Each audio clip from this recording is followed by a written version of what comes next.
At the end of this lesson, you are expected to acquire or improve upon the ability to explain the hierarchy of methods for preventing fires and explosions.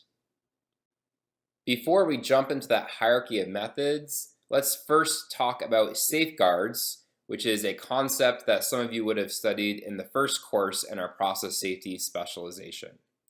So a quick overview of safeguards is that there are two classes of safeguards, the first of which works to prevent a loss of containment after an initiating event or events causes a hazard. And that first classification of safeguards are called preventative safeguards or safety barriers. After the loss of containment, other safeguards can be in place to prevent the worst case scenario consequence. And those safeguards are called mitigating safeguards. So when we talk about approaches to prevent fires and explosions, we can talk about preventative safeguards. But when we go towards what happens when there is a fire and explosion, we also want to understand options for mitigating safeguards. So as I teased in the last video, the top of the hierarchy here, the kind of our primary consideration is to prevent, where possible, flammable mixtures of fuel and oxidizer. So the image here shows the oxidizer leg being removed. So we can work towards eliminating or keeping oxidizers away from fuels. And so this is kind of one relatively simplistic way to look at it. Later on, we'll understand more about flammability limits, and so another way to think about this is to work to keep mixtures of fuel and oxidizers outside of their flammable limits, such that we have a fuel that's either too lean to burn or too rich to burn. So again, our first job is to work to prevent flammable mixtures of fuels and oxidizers where possible. The second strategy and second tier of this hierarchy is then to eliminate and reduce ignition sources. So again, this is always a good idea to keep ignition sources away from mixtures of fuel and oxidizers unless we're trying to burn something. But as was mentioned, and as we'll continue to appreciate, while this is an important and smart control measure, it can't be relied upon as a sole control measure, because there are some elusive ignition sources that are a little harder to control, and we may not be able to completely eliminate the possibility of an ignition source being brought into the vicinity of a fuel oxidizer mixture. So both of those first two strategies working to prevent flammable mixtures of oxidizer and fuel, and also working to prevent and eliminate ignition sources, those would both fall under the category of preventative safeguards, working to prevent fires and explosions. So of course, in the case that we are not able to prevent a fire and explosion, we do need to think about mitigating safeguards. So therefore, the third strategy in working to prevent and limit damage due to fire and explosion is to mitigate the damage after the fire or explosion has occurred. And we'll overview some specific mitigation techniques later on in this series of lessons in this course. So at the end of this lesson, you are expected to acquire and improve upon the ability to explain this three-tiered hierarchy of methods for preventing and mitigating the damage due to fires and explosions. So again, that was preventing flammable mixtures of vapor and fuels, working to eliminate or prevent ignition sources, and to then have control measures to mitigate damage if a fire or explosion were to occur. We've talked a lot about flammability limits, or I've alluded to them at least, and in the next videos we'll talk more specifically about what flammability limits are, go over some key definitions so that we can better understand when we may or may not have a flammable mixture of fuel and oxidizer.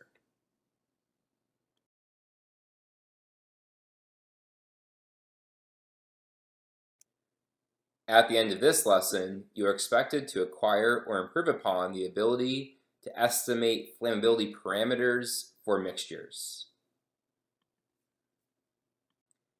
As a quick reminder, in the last video, you learned about flammability limits. And there is a lower flammability limit, the LFL, and an upper flammability limit, the UFL.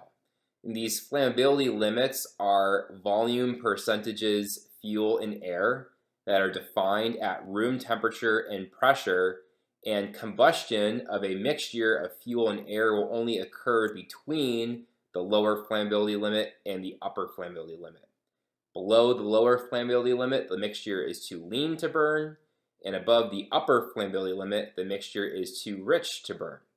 And so we can, as shown on the bottom, there's some examples for pure species, but how do we predict flammability limits, or how can we predict flammability limits if we have a mixture of fuels in air? The flammability limits for gas and vapor mixtures can be predicted using Le Chatelier's equation. So here we see the prediction for a lower flammability limit of a mixture, and using Le Chatelier's equation, it can be predicted as 1 divided by the summation over the N, which is the number of combustible species in the mixture, of the ratio of the mole fraction of that species, Y sub I, that's the vapor phase mole fraction, divided by the lower flammability limit of that component. We have a very similar expression for the UFL of the mixture, which is 1 divided by the summation of the number of combustible species of the vapor phase mole fraction of that species, divided by the upper flammability limit of that species. So if this is a prediction, there are a number of inherent assumptions in using this approach. Those assumptions are that the product heat capacities are constant, that the number of moles of gas is constant, that the combustion kinetics of the pure species is independent and unchanged by the presence of the other combustible species, and that the adiabatic temperature rise at the flammability limit is the same for all of the species. So these assumptions have been found to be reasonably valid at the lower flammability limit, but less so at the upper flammability limit. So we say these things just to remind ourselves that these are estimates. So let's do a short example together to show how we can do this estimation of flammability limits. Let's consider a gas cylinder that has a mixture of 50% methane and 50% ethylene by volume. How will we go about estimating the lower and upper flammability limits for this gas mixture? So for the solution, we need the lower flammability limit and the upper flammability limit of methane and ethylene, and so we can find those using a resource like the Carl Navarre Chemical Process Safety textbook. One thing that's important to mention, and I did not mention when I presented the Le Chatelier's equation for getting the mixture LFL and UFLs, is that we do need to make sure that these LFL and UFLs, so these components, are at the same temperature and pressure, and they are usually recorded at room temperature and ambient pressure. So we do need to make sure that we're not kind of comparing apples to oranges and are looking at LFLs that are correspond to 2 different temperatures, for example. So this shows the calculation for the mixture's lower flammability limit. We take, again, 1 divided by the summation of the number of flammable components of the vapor phase mole fraction over the LFL of that species. It's a 50-50 mixture by volume, we're told, and if we assume that the gases behave ideally according to the ideal gas law, that vapor fraction would be equivalent to the mole fraction. So here we have 50% methane and the LFL is 5%, and 50% ethylene in the LFL is 2.7%, giving us an LFL of the mixture of 3.5% volume percentage of this fuel mixture in air. For the UFL, very similarly, we can take 1 divided by the sum of the number of combustible species of the vapor phase mole fractions of the components divided by the UFL of that component. Again, it's a 50-50 mixture of methane and ethylene, and so we have 0.5 for methane. Again, we said that we assume the gas behaves ideally, that volume fraction is equivalent to the mole fraction. 15% is the UFL for methane. We have 50% ethylene, and 36% is the UFL for ethylene. And that gives us a UFL prediction for the mixture of 21.2%. And again, that's a volume percent fuel mixture in air. Another approach I'd like to share with you for predicting flammability limits for mixtures, in this case, mixtures of hydrocarbon vapors in air, comes from the work of G.W. Jones. And as a starting point, let's look at a generic combustion reaction equation where we have our hydrocarbon with M atoms of carbon, X atoms of hydrogen, and Y atoms of oxygen reacting with oxygen in air, where Z is the stoichiometric coefficient for oxygen, and that yields carbon dioxide and water. So balancing the equation, M here would be the stoichiometric coefficient for carbon dioxide, and X over 2 here is the stoichiometric coefficient for water. And so the predictive tool for the LFL is that the lower flammability limit is equal to 0.55, so there's our fit parameter, times a stoichiometric concentration of fuel in air. And that stoichiometric concentration can be calculated as such. So here's the 0.55, that is this fit constant here. And that stoichiometric concentration can be calculated using the number of carbon atoms, M, the number of hydrogen atoms, X, the number of oxygen atoms, Y. And so this 100 divided by 4.76 M plus 1.19X minus 2.38 Y plus 1 would be equivalent to this stoichiometric concentration of fuel, with bringing in the 100 here makes it a volume percentage.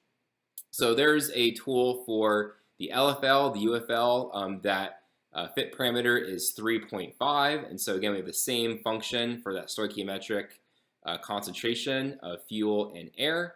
We multiply that by 3.5, we can get a prediction for the upper flammability limit of that hydrocarbon vapor in air. At the end of this lesson, you are expected to acquire or improve upon your ability to estimate flammability parameters for mixtures. Up next, in the next week of this class, we're going to talk about how to construct flammability diagrams.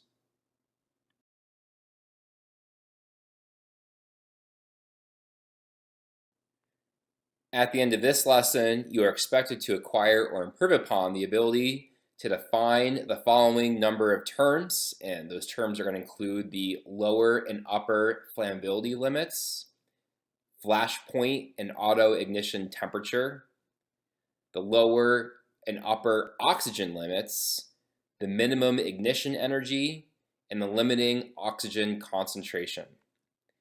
You'll also learn how to make approximate calculations for flammability limits, and also how to characterize using some of the terms that you'll learn to define. You'll learn to characterize the flammability of gases and liquids. So now let's get into these key terms and definitions. And so the first set of definitions that we're going to look at are for flammability limits. And flammability limits are defined in air at room temperature and pressure. And these flammability limits correspond to fuels, and the units of these flammability limits will be the volume percentage of the fuel in air. And so we have a flammable mixture of fuel in air, where the oxygen in the air is the oxidizer, and combustion will occur between the lower flammable limit, and so again that is a volume percent fuel in air, and below this limit the mixture is described to be too lean to burn, and the upper flammable limit, and above the upper flammable limit the mixture is too rich in fuel to burn. Interchangeable terms you might see with the LFL, the lower flammable limit, and the UFL, the upper flammable limit, are the upper and lower explosion limits, or the UEL and the LEL. And here are some example values of the LFL and UFL. So you see percentages, and these percentages are volume percentages of fuel and air. So for example, for methane, the lower flammable limit is 5% methane in air, and the upper flammable limit is 15% methane in air. And you see hydrogen has a much larger flammability region, as the lower flammable limit is 4% hydrogen in air, and the upper flammable limit is 75% hydrogen in air. So there's many more mixtures of hydrogen and air that could result in a flammable mixture. Another definition is the flash point, and that is the lowest temperature at which a liquid gives off enough vapor to form an ignitable mixture with air. This is the primary flammability parameter used to characterize the fire and explosion hazards of liquids. And here we see some example flash points for methanol at 11 degrees Celsius. And you see as that compares to gasoline, where the flash point is negative 43 degrees Celsius. Continuing with our key terms and definition, another temperature to be familiar with is the auto-ignition temperature, which is the fixed temperature above which adequate energy is available in the environment to provide an ignition source. So this means that an explicit ignition source is not required. Now moving towards the oxidizer, so we've talked a little bit about the fuel and now the energy to ignite a mixture. The limiting oxygen concentration, or the LOC, is the minimum oxygen concentration required to propagate a flame. And below this oxygen concentration, there's not enough energy of the reaction, speaking of the combustion reaction, to heat the mixture of gases to the extent required for self-propagation of the flame. So here we see some examples of the auto-ignition temperature. We see it for methane and methanol and toluene, as well as for the limiting oxygen concentration, which is a volume percent oxygen as it corresponds to methane and ethane and hydrogen. Some other key terms, the upper lower oxygen limits, we'll make use of that when we draw flammability diagrams in the subsequent lessons. And these are flammability limits, so they're volume percent fuel, but here in pure oxygen, whereas the LFL and UFL, those were in air. So these are lower and upper limits for a fuel in pure oxygen. And so here you see some values. Again, these are volume percent for methane, ethane, ethylene, and hydrogen. So you again see for methane, a lower value at 5.1% methane and 61% methane, and a much more expansive region of flammability here for hydrogen at 4% for the lower oxygen limit and 94% for the upper oxygen limit. And finally, the minimum ignition energy is the minimum energy to initiate combustion. For a specific value, most hydrogen or most hydrocarbons have a minimum ignition energy of 0.25 millijoules, which is a very small amount of energy required to initiate combustion. On this diagram, we will visualize the relationships between some of the flammability parameters we just defined. On the x-axis, we have temperature, and on the y-axis, we have the relative concentration of the flammable vapor. First, we have a curve that illustrates the saturation vapor pressure curve for a liquid material. Here is a line representing the lower flammable limit, which typically decreases slightly with temperature. The upper flammability limit also varies with temperature, increasing as temperature increases. Between these two limits, the fuel mixture is flammable, and outside these limits, the mixture is not flammable. Theoretically, the lower flammable limit intersects the saturation vapor pressure curve at the flash point, although experimental data may show otherwise. An auto-ignition region exists between the flammability limits at higher temperatures, and the auto-ignition temperature is the lowest temperature of the auto-ignition region. Here we see how we can predict the temperature dependence of the lower and upper flammability limits. As I said when we defined the LFL and the UFL, These limits are typically reported at standard temperature and pressure, which is usually defined as 25 degrees Celsius and 1 atmosphere. The LFL and UFL can be estimated at different temperatures using the value at 25 degrees Celsius, seen here and here in the equations, and either adding or subtracting a correction factor as seen in these equations. T here is the temperature, so we see that here and here, and delta H sub C is the net positive heat of combustion in kilocalories per mole. The units here do matter as they correspond to the constant in the numerator. Here we see how we can predict the pressure dependence of the upper and lower flammability limits. For the lower flammability limit, the value is not expected to vary much at all with the pressure. So the LFL at any pressure can be predicted as about the same as the LFL at 1 atmosphere. The UFL does vary more significantly with pressure, and so we can calculate the UFL at a different pressure than atmospheric pressure by taking the value at 1 atmosphere and again adding a correction factor where the P here is in units of megapascals, and that's an absolute pressure. So again, the units here do matter because of the constant. Here we're going to see how we can approximate the lower oxygen limit, the LOL, the upper oxygen limit, the UOL, and the limiting oxygen concentration if we do not have this information available. First, the lower oxygen limit can be approximated as about the same of the lower flammable limit. So again, these are both volume percentage fuel. This is in air and this is in pure oxygen, but these fuel volume percentages are usually about the same. The upper oxygen limit can be approximated using this correlation right here. It's a function of the upper flammable limit, the UFL. There's a parameter here, UFL sub 0. So this UFL sub 0 is the oxygen concentration at the UFL.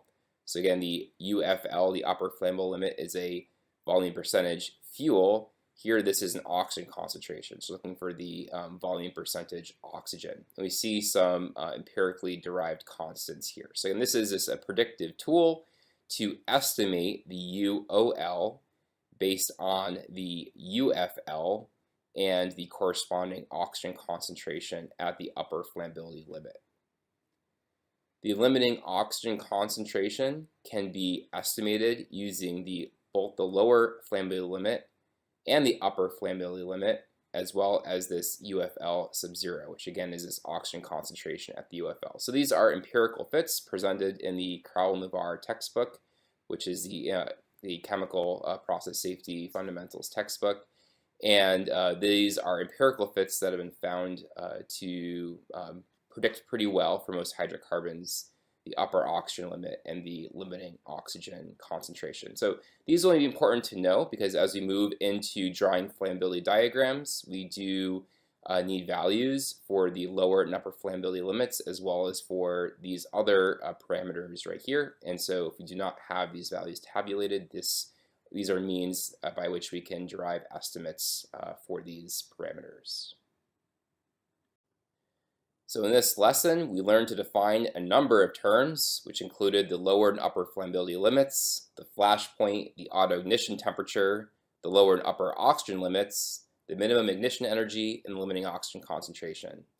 We also looked at how we can make approximate calculations for flammability limits, and all of this has given us a means to characterize the flammability of gases and liquids. In the next lesson, we'll look at how we can estimate flammability limits and parameters for mixtures.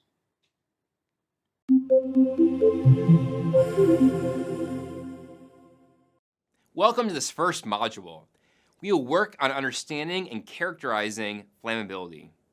At the beginning of this module, you will watch and reflect on a Chemical Safety Board video which presents an explosion that occurred at the Packaging Corporation of America's plant in DeRidder, Louisiana on February 8, 2017.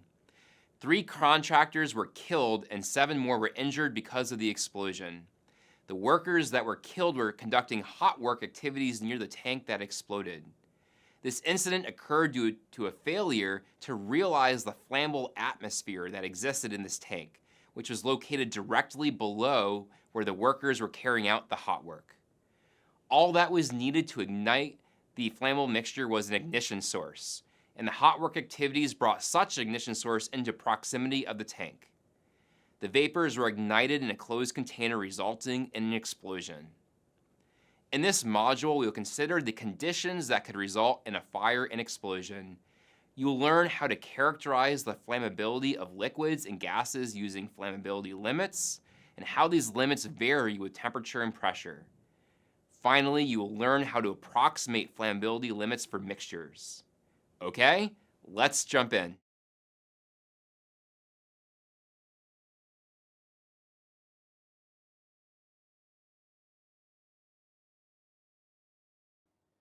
At the end of this lesson, you are expected to acquire or improve upon the ability to describe the magnitude of damage that can result from large-scale fires and explosions, and to explain the knowledge we need to acquire in order to better understand and prevent fires and explosions. A first illustration of a catastrophic explosion incident occurred in Beirut, Lebanon on August 4th, 2020. The initiating event was a small fire that started in the vicinity of a warehouse in which was stored 2,750 metric tons of ammonium nitrate, which is often used as a fertilizer. The ammonium nitrate had been stored in this warehouse for about 6 years. The explosive properties of ammonium nitrate are well known, and many countries highly regulate how ammonium nitrate is stored and handled. In short, this is not stuff you want to store for long-term in big quantities. If you recall seeing videos of this event, the explosion was violent and ripped through the city of Beirut. The huge plume of red-orange smoke was a hallmark of an ammonium nitrate incident, as the nitrogen dioxide gas in the cloud is produced from the incomplete decomposition of ammonium nitrate. Several hundred people were killed and more than 300,000 lost their homes. This incident was preventable due to the known hazardous properties of ammonium nitrate. Large-scale ammonium nitrate explosions have sadly occurred before, including at Terra Industries' ammonium nitrate plant in Port Neat, Iowa in 1994, at a storage and distribution facility in West Texas in 2013, and in Tianjin, China in 2015. So that was just one example of a significant explosion event, and most likely, and unfortunately, you may be familiar with many more. It's probably apparent to you why it is important to study explosions as a part of learning the fundamentals of chemical process safety, but let's take a moment and appreciate how important this unit on explosions is. Not only do fires and explosions have a significant impact on human life and the environment, but they also can result in an incredible amount of property damage.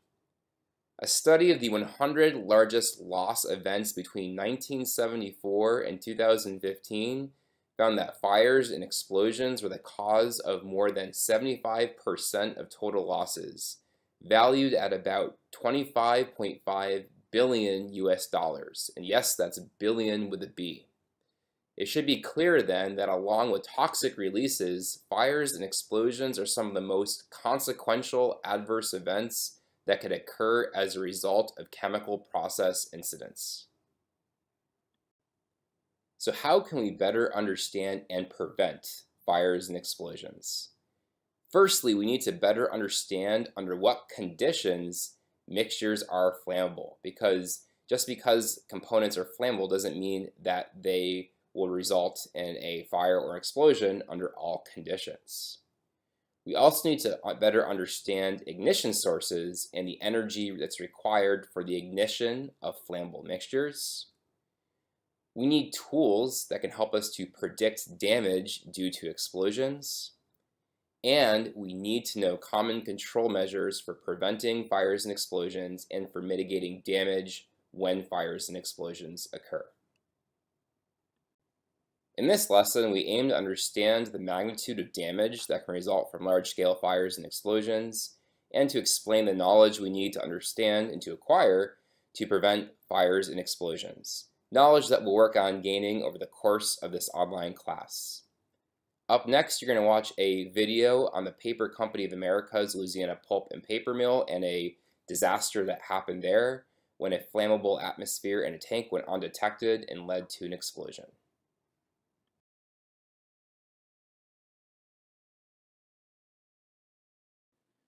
At the end of this lesson, you are expected to acquire or improve upon the ability to describe the conditions necessary for fires and explosions and to cite examples of fuels and oxidizers. A tool for understanding the conditions necessary for fires and explosions is called the fire triangle. And the fire triangle has three sides, the first of which is a fuel. So some example of fuels would be propane and hydrogen, gasoline and organic solvents, but also things like wood dust and metal dust. So these could all be fuels that could form one leg of the fire triangle. A second leg or a second condition that you would need to have a fire is an oxidizer. In some example oxidizers, you could think, of course, oxygen and air, but also other molecules that could serve as oxidizers are chlorine gas, hydrogen peroxide, which is H2O2, nitric acid, which is HNO3, or ammonium nitrate, which is NH4NO3.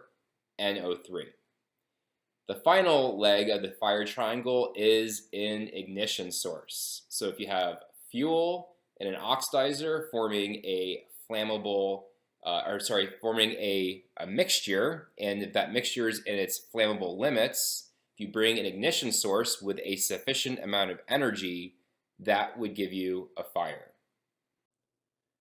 If you were to remove a leg of this fire triangle, say the oxidizer, and you only had a fuel ignition source combination.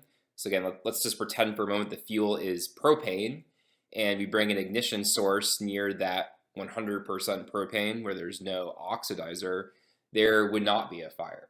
So again, you need all three legs of this fire triangle, the fuel and the oxidizer and the ignition source. And there's some caveats here because you would need an ignition source with a sufficient amount of energy, and you would need a fuel and oxidizer that forms a flammable mixture to get a fire. But generally, you need all three of these things. And so we'll understand some more of those caveats as we go throughout this series of lessons. So we're also going to talk much more about how to prevent fires and explosions. And one thing that might jump out at you is that controlling the ignition source, so removing that ignition source leg from the fire triangle, might seem to be the most obvious choice for preventing fires. And of course, eliminating to the extent possible ignition sources is always a good idea, but it's not something that can be relied upon as the only control measure for preventing fires and explosions. And so why that is, we'll understand much more as we go through this series of lessons. But just a little tease is that really the first most impactful method we can employ to prevent fires and explosions is to first prevent flammable mixtures of fuel and oxidizers, and secondarily working to prevent and eliminate to the extent possible ignition sources. In this lesson, you are expected to acquire and improve upon the ability to describe the conditions necessary for fires and explosions. Again, that was a fuel, an oxidizer, and ignition source with sufficient energy. You also saw some examples of fuels and oxidizers. And coming up next, we'll talk more about preventing fires.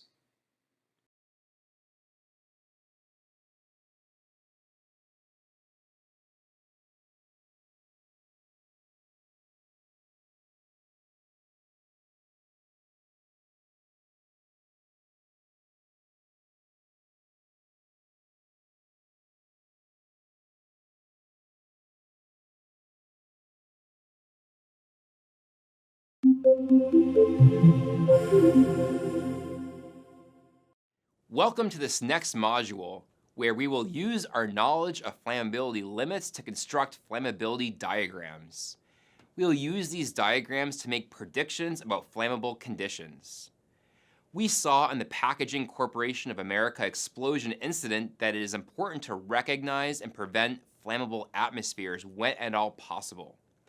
Ignition sources are hard to completely eliminate, something we'll discuss in more detail in Module 4. To account for the possibility of an ignition source, the only way to eliminate the possibility of a fire is to prevent flammable atmospheres. Flammability diagrams are a visual representation of the range of concentrations of fuel in air, which is primarily oxygen and nitrogen, that are predicted to result in a flammable mixture.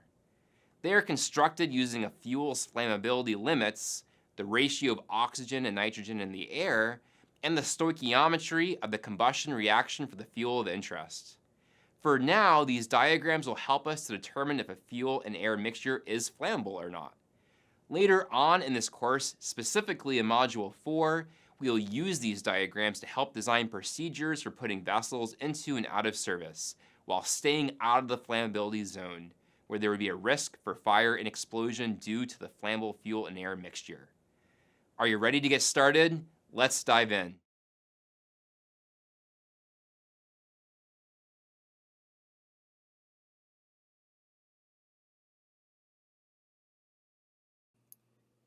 At the end of this lesson, you are expected to acquire or improve upon your ability to understand risks associated with sprays, dusts, and mists. Also, after watching this lesson, you should watch the Chemical Safety Board video on the Imperial Sugar dust explosion incident. So the overarching point of this lesson is that when we consider fuels, and we were drawing our flammability diagrams earlier this week, we are probably typically thinking of vapor fuels, but there are other common materials like wood and agricultural products and even metals that can become flammable when they're in a finely divided dust form. To characterize dust is much more complicated than to characterize gases.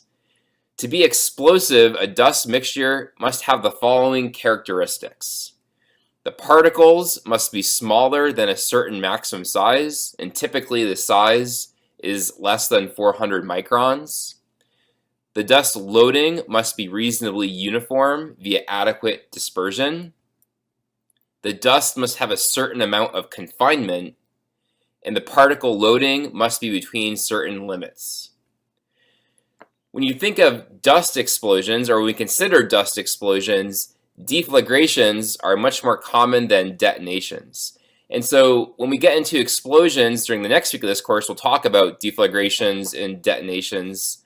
But in short, for now, a detonation is when we have a reaction front that moves at the speed of sound and drives the shock front that precedes it forward. Whereas for a deflagration, the reaction front moves at a speed less than a speed of sound and lags behind the pressure front. So we'll understand that more later, but deflagrations, that type of explosion, is much more common than a detonation. For dust, typically the lower explosion limit is between 20 grams per cubic meter and 60 grams per cubic meter, and the upper explosion limit is between 2 kilograms per cubic meter and 6 kilograms per cubic meter. Now for a few notes on sprays and mists and their flammability. If the drop diameter of a spray or mist in a suspension is less than 0.01 millimeters, the lower flammability limit, the LFL, of the substance can be approximated as being the same as that substance in its vapor form. For a mist, where a drop diameter is between 0.01 millimeters and 0.2 millimeters, the lower flammability limit decreases as the drop diameter increases. So for one kind of example of that here, if we have a mist with a large drop diameter, we just said that as the drop diameter increases, the LFL decreases. That lower flammability limit, the LFL, has been observed to be less than 1/10 of the normal LFL. So you can just think again about those flammability diagrams and seeing that flammability region expanding if we have a much lower flammability limit here.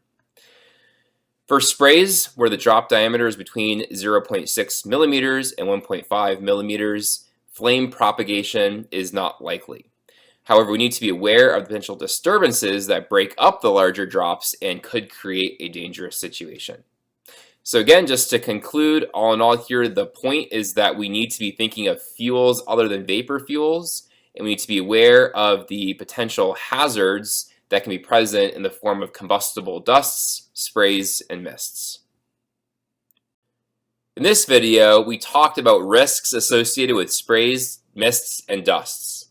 Up next, watch the Imperial Sugar case study video from the Chemical Safety Board.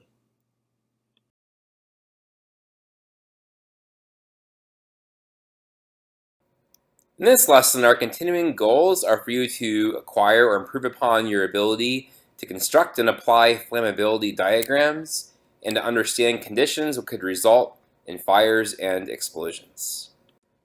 Before we go into our example, just a few reminders of some key points from the beginning of last lesson regarding flammability diagrams, and that's that we can construct flammability diagrams from flammability limits as they are available. These include the LFL, which is the lower flammable limit, the UFL, which is the upper flammable limit, the LOL, which is the lower oxygen limit, the UOL, which is the upper oxygen limit, and the LOC, which is the limiting oxygen concentration. Because all these might not be available, we can either approximate the flammability zone or approximate these flammability limits. These are useful for predicting if a mixture of fuel and air is flammable, and definition of the flammability zone can aid in the development of control measures to prevent flammable mixtures. In this lesson, our goal is to construct a flammability diagram for isopentane. We ideally would need the LFL, the UFL, the LOC, the LOL, and the UOL for isopentane. Looking in the Crowell and Luvar chemical process safety textbook, we can find that the LFL for isopentane is 1.4 volume percent fuel and air. The UFL is 7.6 volume percent fuel and air. And the LOC is 12% nitrogen in air. And for the LOL and the UOL, which is the lower oxygen limit and the upper oxygen limit, because these are not tabulated, we can either estimate these or try to find them in another resource. So here I'm going to demonstrate how we can estimate these limits. First, to estimate the lower oxygen limit, as we saw in the last lesson, we can approximate the LOL, the lower oxygen limit, as approximately equal to the lower flammability limit, the LFL.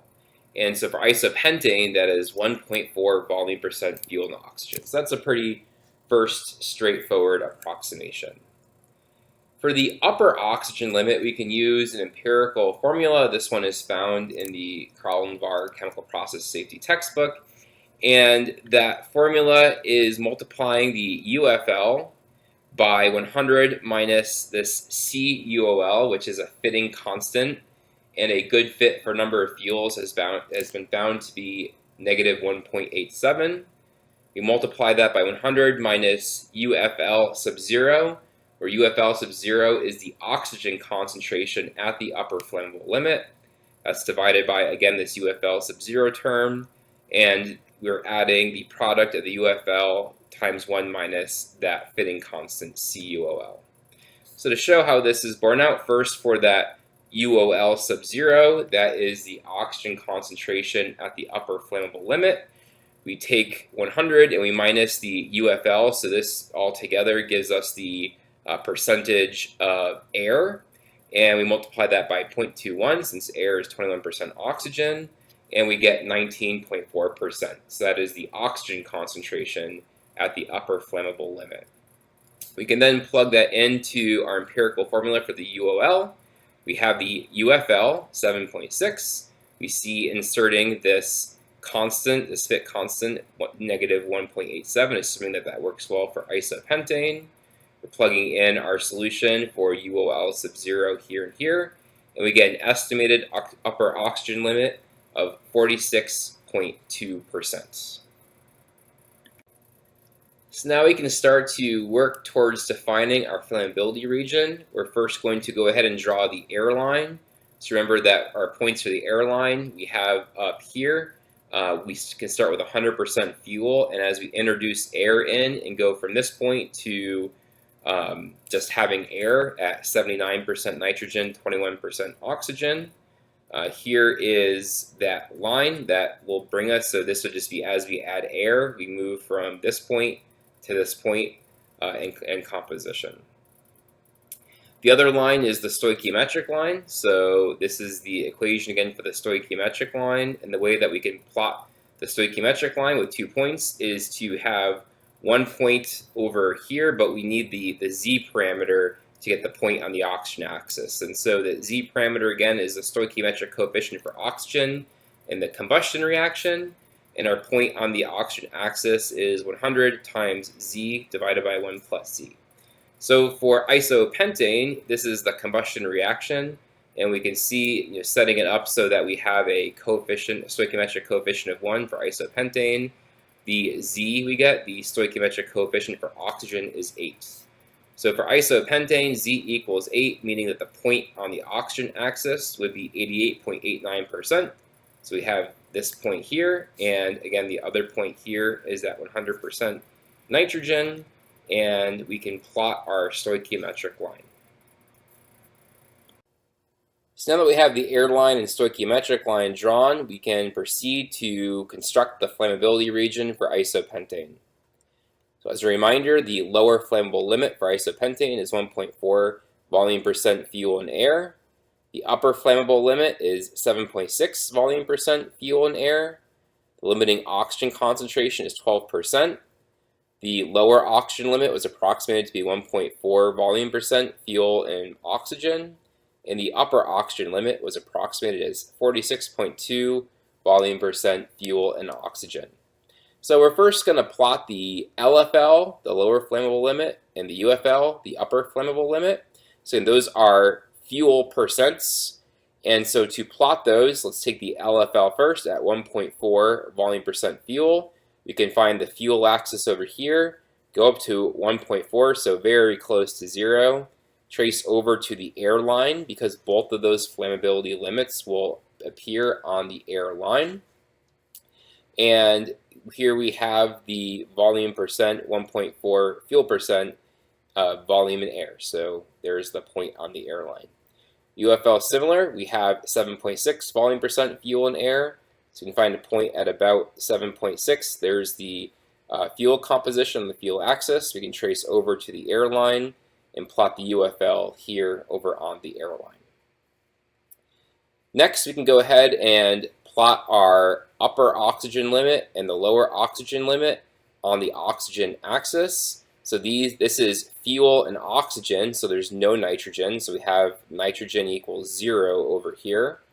And first for the lower oxygen limit, that's probably the simplest one, so we're approximating that as the same as the LFL. So here we have 1.4 volume percent on the fuel axis, and we can just trace all the way over to the oxygen axis, and so we have nearly 100% oxygen here. Right? So our oxygen concentration as a volume percentage would just be 100 minus that 1.4% for the fuel.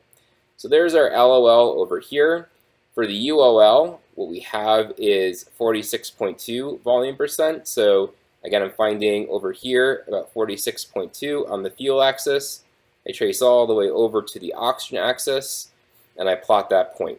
I could also take 100, because there's no nitrogen, I could go 100 minus 46.2. So that would just be 53.8%, and I could find that volume percentage on the oxygen axis. So there's plotting my UOL over here. So my flammability region is starting to take shape, but what I need is the point over here that has the vertex here of the diagram. And so to do that, again, I need to locate my limiting oxygen concentration. So that was 12%, so I can find 12% on my oxygen axis right here. And I can follow a line parallel to that concentration. So I'm following 12% oxygen. And I can find where that line intersects my stoichiometric line and plot a final point there. So now if I connect the LOL and the LFL and this point here that describes the point on the stoichiometric line where the oxygen concentration is equal to the LOC, and the UFL and the UOL, I connect those points. I can draw the flammability region for isopentane. So this region here describes all of the mixtures of fuel and oxygen and nitrogen, or just fuel and air, right, that would result in a flammable mixture. And most importantly, right, as I'm following that air line, so as I'm introducing air into my tank with my fuel, and removing fuel from a tank per se, and I'm following the air line, I can see between the UFL and the LFL, here are these compositions along the air line where I have a flammable mixture. In these last couple of lessons, we've talked about how to construct flammability diagrams and to use them to understand conditions, concentrations of fuel and air that could result in fires and explosions.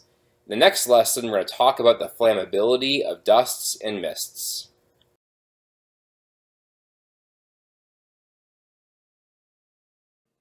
At the end of this lesson, you are expected to acquire or improve upon your ability to construct and apply flammability diagrams and to understand conditions which could result in fires and explosions.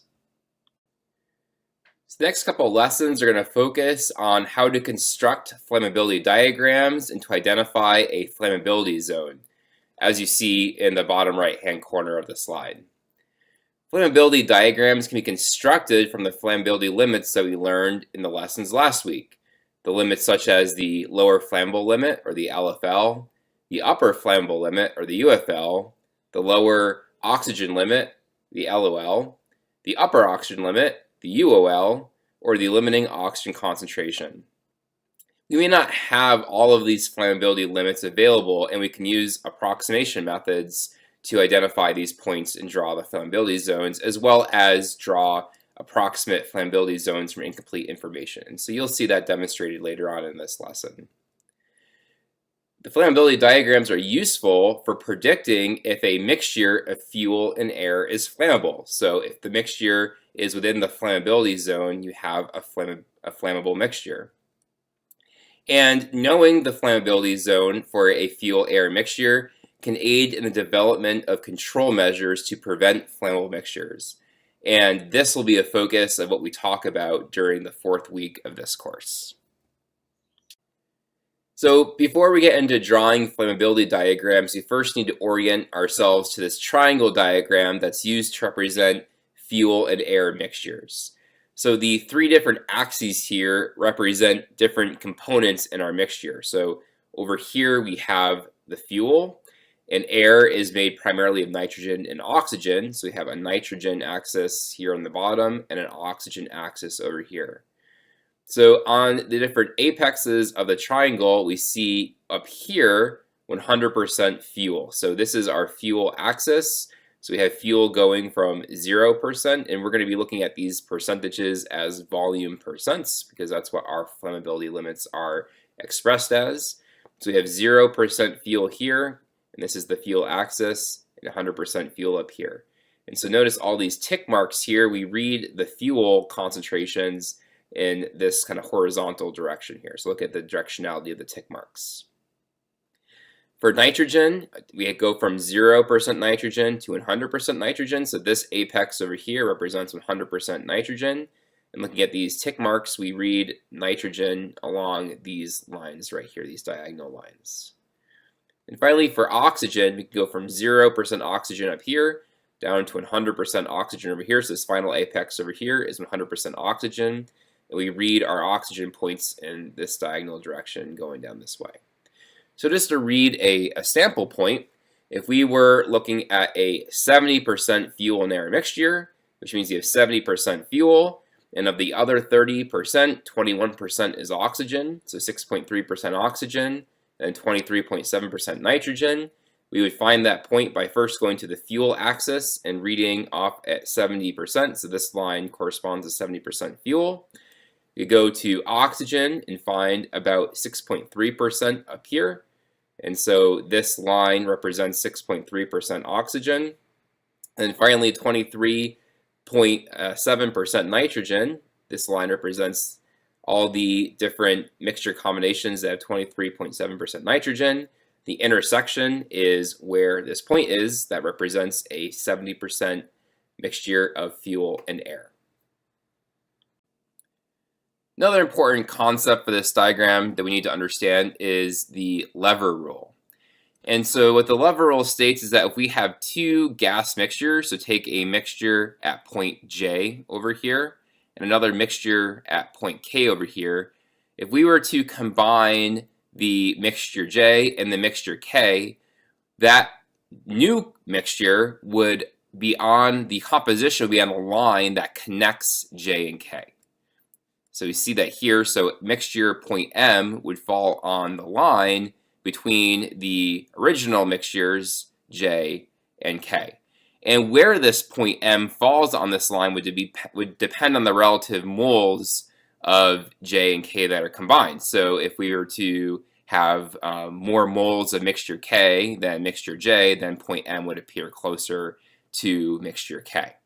And we can express this mathematically. So this is the mathematical expression of the lever rule, where looking at the mixture point M, the composition XAM, where A is one of our components in the mixture, minus XAJ, so the composition of component A in mixture J, divided by XAK, again A is a component of the mixture, and this time in mixture K, minus XAM would be equal to XCM, so C is a different component, so this imagines that we have components A, B, and C in our mixture. Like here we have fuel, oxygen, and nitrogen, so we can imagine fuel is A, and nitrogen is B, and oxygen is C. So we could take XCM, so component C in the mixture's composition, minus XCJ, so see how that mirrors the numerator in our other expression. That would have to be equal to XCK minus XCM.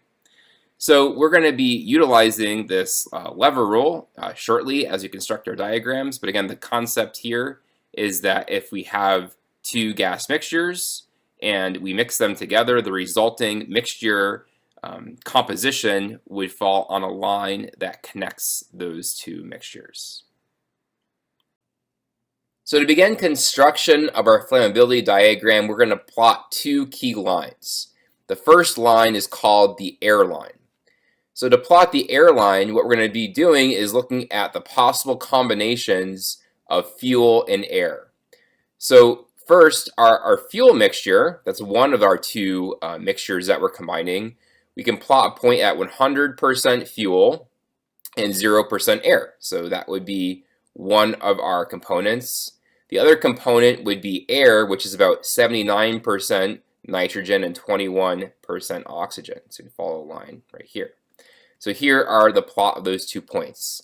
And we just learned that when we looked at the lever rule that any mixtures of this air and fuel would have to fall on a line that connects those 2 points. And that line is called the air line. And so here is the equation for the air line. We could calculate the fuel percentage by taking the nitrogen percentage, multiplying it by negative 100 over 79. That's the percentage of nitrogen in air, plus 100. So that's the equation of this air line. So again, depending on the relative amounts of fuel and air, that would determine where we are along this air line as far as our fuel and air mixture is concerned. The other key line is called the stoichiometric line. And so the basis of the stoichiometric line comes from the chemical equation for the combustion reaction that involves a particular fuel. So we're going to express a particular fuel as C sub M, H sub X, O sub Y, plus a stoichiometric coefficient Z times oxygen gas, O2, yielding a stoichiometric coefficient M of carbon dioxide, CO2, plus stoichiometric coefficient X over 2 times H2O. So here, Z is the stoichiometric coefficient for oxygen. And by balancing this equation, we could find that the result of Z would be equal to M, that's the number of carbon atoms in our fuel, plus X over 2, that was the stoichiometric coefficient for water, minus Y over 2, where Y was the number of oxygen atoms in our fuel. So the stoichiometric line yields the stoichiometric combinations of our fuel and oxygen. And the equation for the stoichiometric line is a calculation for the fuel percentage being equal to 100 minus the nitrogen percent divided by 1 plus Z. So again, the idea here is we know that the oxygen is supplied here by air, and so we can subtract from our total mixture percentage, 100, the nitrogen percentage, and dividing by 1 plus Z, takes into account the oxygen component as well. And we know that the stoichiometric coefficient for the fuel is 1, and the stoichiometric coefficient for the oxygen is Z. And so to see and to plot the stoichiometric line, the points that we can realize here first is that if I have 100% nitrogen, that means I have no fuel or oxygen. So I'd have 1 point for my stoichiometric line over here at 100% nitrogen. And then over on the oxygen axis, I can plot a point there by realizing that when I have 0% nitrogen, so when I'm on the oxygen axis, I have no nitrogen. When I'm over there, my fuel percentage would be 100 divided by 1 plus Z.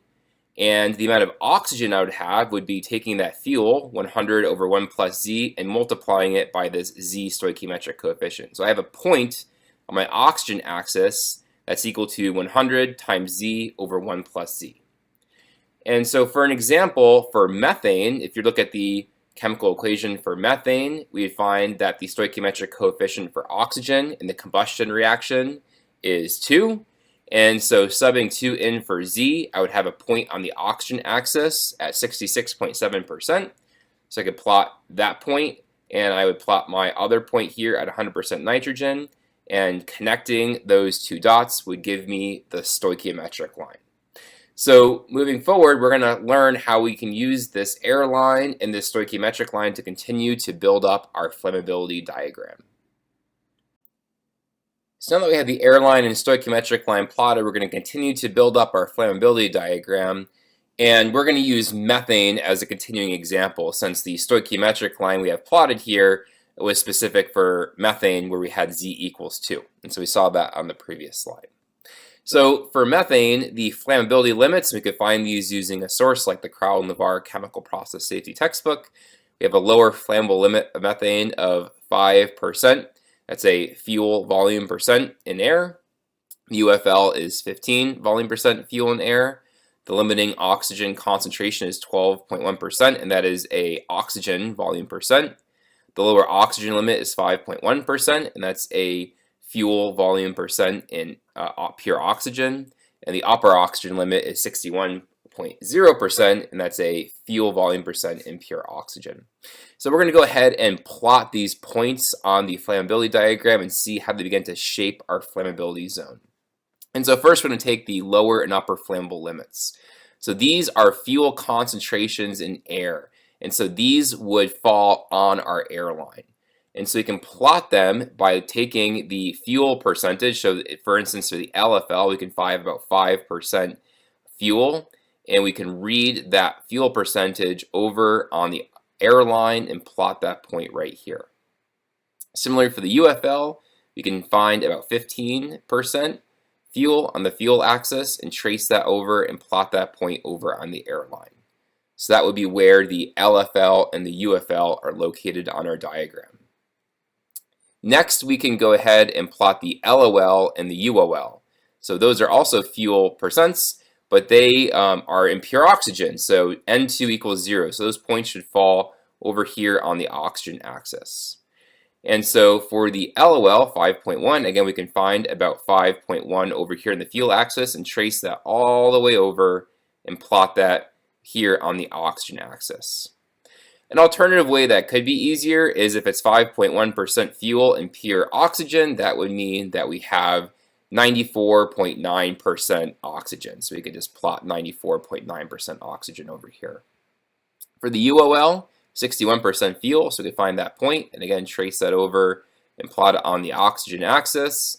Alternatively, again, what we could do is just realize that the other 39% of the mixture is pure oxygen and plot that point at 39% oxygen.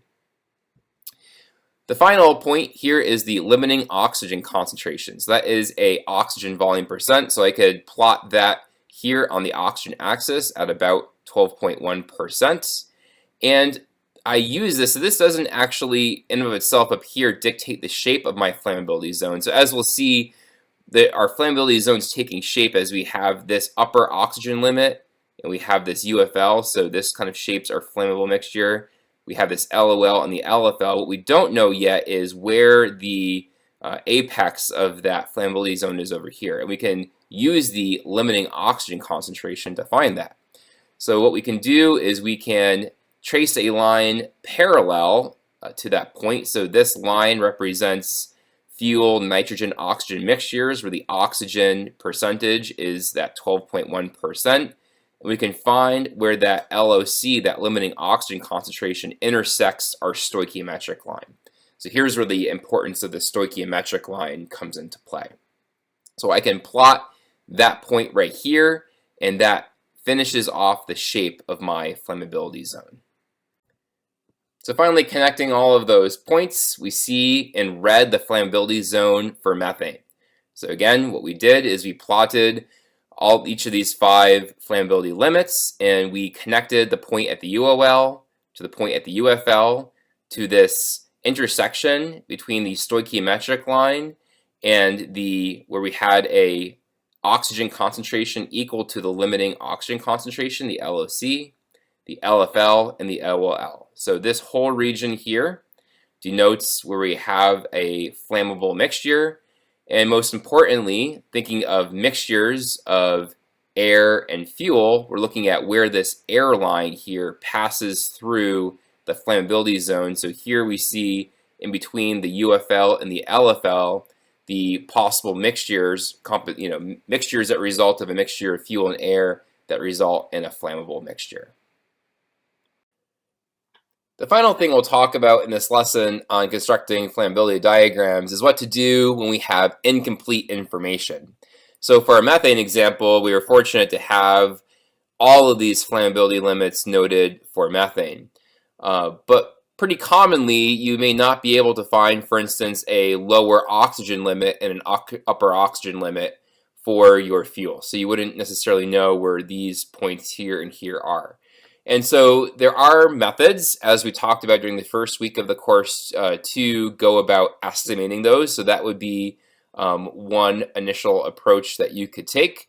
But let's say, for instance, you didn't have them and you didn't have necessarily a great way to estimate those. Another method to draw at least a partial representation of the flammability diagram is to go ahead and take, again, an estimate of the lower oxygen limit, or that lower boundary of the flammability zone, as equal to the LFL. So we have all the fuel concentrations down here that are equal to the LFL. Note here, we're still assuming that we know this limiting oxygen concentration, so we still have this apex here. And what we would do is we could draw, again, a partial boundary of our flammability region. And we still know, again, because we have the UFL and the LFL, we still have these mixtures along the air line that result in the flammable mixture, so that's important. And we, at least know what's going on over here right around the air line. So that would be a second method, would be to do a partial construction of the flammability diagram by drawing a lower boundary here at the LFL and just kind of connecting these 3 points out over here. Finally, a third method would be, what if you don't have this limiting oxygen concentration? So this is something we need this point. We need at least an estimate of this point so that we can draw this apex over here. So if we don't have a tabulated information for the limiting oxygen concentration, this is something where you'd want to get into the equations that we went over during the first week to approximate the LOC. Usually those equations result in a conservative approximation. We know it's only an estimate, but that'll give us at least some idea of where this point is out here so we can construct a partial representation of our flammability region. In this lesson, we learned how to construct a flammability diagram, and by drawing the flammability zone, we now understand conditions that could result in fires and explosions. Up next, we're going to do another complete flammability diagram construction example together.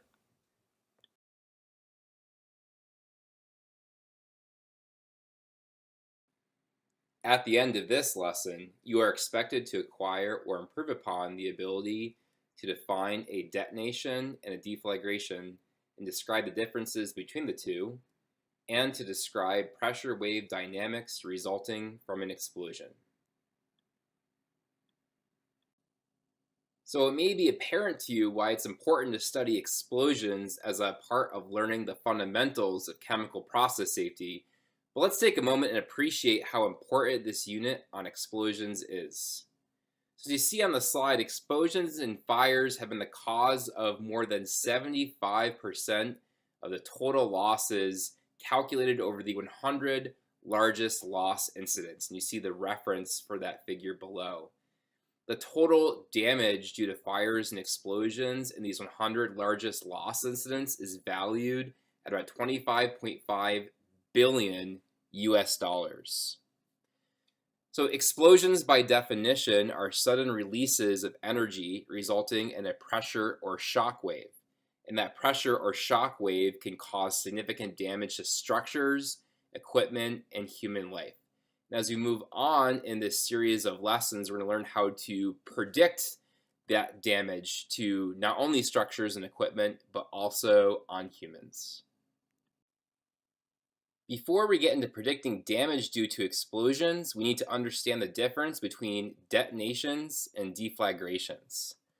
Whether or not the explosion results from a detonation or deflagration is a large factor in how much damage will occur. In a detonation, the reaction front, moving away from ground zero of the explosion, moves at a speed greater than the speed of sound. This reaction front drives a pressure or shock front that immediately precedes it. Both of these fronts move at the same speed in this case. Here we see a pressure versus distance plot for detonation, which shows a snapshot in time. We see that pressure will increase rapidly to a maximum called the peak overpressure, which is a pressure quantification above ambient pressure. The duration of the shock wave at a particular location would be very small, typically less than 1 millisecond. We'll look a little bit more at the dynamics of the shock wave on the next slide. For deflagrations, the reaction front moves away from ground zero of the explosion at a speed less than the speed of sound. The pressure front preceding the reaction front moves away from the reaction front at the speed of sound. So the pressure versus distance relationship for these deflagrations will look a lot different than for a detonation. We see here a much wider distribution in pressure, which means longer duration for the overpressure event, typically on the order of many milliseconds, but a peak overpressure that would be much less than that of a comparable detonation. It is possible that a deflagration event could evolve into a detonation. Let's look a little bit more at shockwave dynamics. On the previous slide, we saw sketches for pressure versus distance at a particular time point for both detonations and deflagrations. Here we will look at pressure versus time for what will look most like a shock wave due to a detonation, although the vocabulary we will define would also work for a deflagration. So again, let's start by looking at time on the x-axis and pressure on the y-axis, and we'll define t equals 0 as the time at which the explosion initiates. And so there's some time between t0 and t1 until the shock wave reaches this supposed location that I'm standing at. So t1, we see that the shock front hits that location, and so we see a rapid rise in pressure to the peak overpressure. And after this shock front hits and we experience this peak overpressure, there would be a transient period where there'd be a strong transient wind as the pressure is rapidly reduced from that peak overpressure back down to ambient. And so that time, which we'll call T2, which is when the pressure returns to ambient, and T1, that difference in time, that's called the shock duration. And so here between the shock front and that strong transient wind event is where we expect the vast majority of the damage to occur due to the explosion. We see that the pressure actually will most likely go beyond or below ambient. So between T2 and T4, we see a small underpressure event in magnitude much less than that overpressure event. And there could also be damage that occurs here as the wind reverses direction. So again, the majority of the damage you'd expect to be seen during that shock duration, but there could be another event here that could cause some additional damage. And T4 is when what we're going to define as when the pressure returns to ambient. And so this shows a little bit more about, from a time perspective at a particular location, how we could discuss shockwave dynamics. At the end of this lesson, you are expected to acquire or improve upon your ability to define a detonation and a deflagration and describe the differences between the two, as well as describe pressure wave dynamics resulting from an explosion. Up next, you're going to look at an important historical case study of an explosion that occurred in Flixborough in the United Kingdom in the 1970s.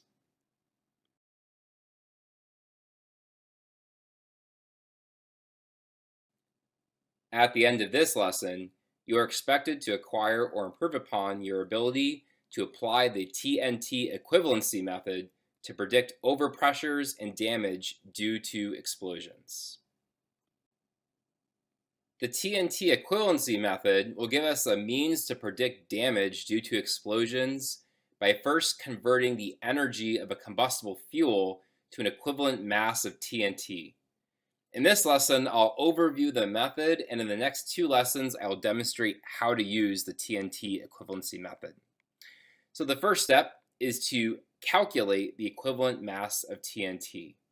And so the formula for calculating the equivalent mass of TNT, which is shown in green, is to first calculate the total energy in the fuel that's involved in the explosion and divide it by the energy per unit mass of TNT. To calculate the total energy in the fuel, you typically would need three parameters. The first, in blue, would be the amount of fuel, mass or moles, depending on the units of the other terms, and we'll see that a little bit more explicitly in our examples. We need the mass of fuel, or the amount of fuel in general, that's involved in the explosion. So that's the term that's in blue. In red, we have a term that denotes the efficiency of the explosion. And so this is one of the kind of complications of this method, is that the efficiency of the explosion could widely vary. And so if you to have a true confined explosion, the efficiency of the explosion, or eta here, will be equal to 1, which would denote 100% efficiency. But for unconfined explosions, that number could vary widely from 2%, which is a frequently used value, to 10%. So again, depending on the situation, the value you choose for eta, the efficiency of the explosion, could vary widely. The term in orange, E sub C, is the heat of combustion for the fuel. So you would need to look this up for the fuel that you're investigating. And finally, the eTNT, which is the energy per unit mass of TNT. Values that are typically taken for that in various unit systems are 1,120 calories per gram, 4,686 kilojoules per kilogram, or 2,016 BTU per pound. So once you have these four things, you can then make a calculation for the equivalent mass of TNT. Next, now that you have that equivalent mass of TNT, we want to be able to estimate the overpressure at a specific location, which we'll call a distance r, from ground zero of the explosion. And so the first step towards estimating the overpressure is to convert that equivalent mass of TNT, which was m sub TNT, into a scaled distance. So the scaled distance we'll call z sub e, and that's going to be equal to that r distance from ground zero of the explosion in meters divided by mTNT to the 1/3 power, where the mass of TNT is in kilograms of TNT. So we're working towards using an empirical relationship for calculating the overpressure. So the units here are important. So here is that empirical relationship. And so this is presented in the Crowell-Levar Chemical Process Safety Fundamentals textbook. And what we can do is take that scale distance, that Z sub E, and make a calculation using this relationship that was derived based on the detonation of TNT, and convert that scale distance in meters divided by kilograms to the 1/3 power into a scaled pressure, P sub S. And that scaled pressure, P sub S, that you're calculating using the empirical relationship that you see on the screen. So this right here, so again, we just need to plug in Z sub E in 4 different locations. We get a calculation for P sub S. That P sub S result will be equal to our overpressure, which is what we're trying to estimate, P sub O, divided by the ambient pressure in absolute pressure units. Before we move forward with interpreting our calculation for the overpressure, let's just take a moment and visualize that relationship between scaled pressure and scaled distance that was derived and shown on the previous slide. So this is on a log scale, and what we would see, as you might expect, is that at very small scale distances, so if you look at for a constant mass, equivalent mass of TNT, a smaller scale distance, meaning we're closer and closer to ground zero, the overpressure that we experienced is much, much greater than as we move away, so to the right here, to distances further and further away, that overpressure, right, would be reduced. And again, given the logarithmic scale here, we see a pretty significant and rapid reduction as we move orders of magnitude away from the ground zero of the explosion. The final step in the TNT equivalency method would be to interpret that overpressure we're estimating into a type of damage that we'd expect to occur. And so a resource like the Crowell-Levar Chemical Process Safety textbook has a table with a lot of different overpressures and types of damage that occur, and I'll cite a few of those here. So some examples would be at 0.15 psi gauge or at 1.03 kPa gauge. That's where glass typically breaks. At 0.7 psi gauge or 4.8 kPa gauge, that is the lower limit of serious structural damage. So as we exceed that limit, we expect to see serious structural damage. And finally, at 10 psi gauge or 68.9 kPa gauge, that's where we see the probable destruction of buildings. So a final note here, and I mentioned this before, that a key assumption that we're making here is that the explosion behaves like a point source detonation of TNT. And this can be problematic because vapor cloud explosions that result from the release of flammable vapor over a large volume are commonly deflagrations. And this means that by using the TNT equivalency method, there could be a lot of error in our prediction. For deflagrations, the TNT equivalency method tends to overpredict the overpressure near ground zero of the explosion, and it tends to underpredict the overpressure further away. This TNT equivalency method, however, is really easy to apply and commonly used, but it's always important to understand the impact of our assumptions and the error in our calculations. In this lesson, we learned how to apply the TNT equivalency method to predict overpressures and damage due to explosions. In the next 2 videos, you're going to see a couple example applications of the TNT equivalency method.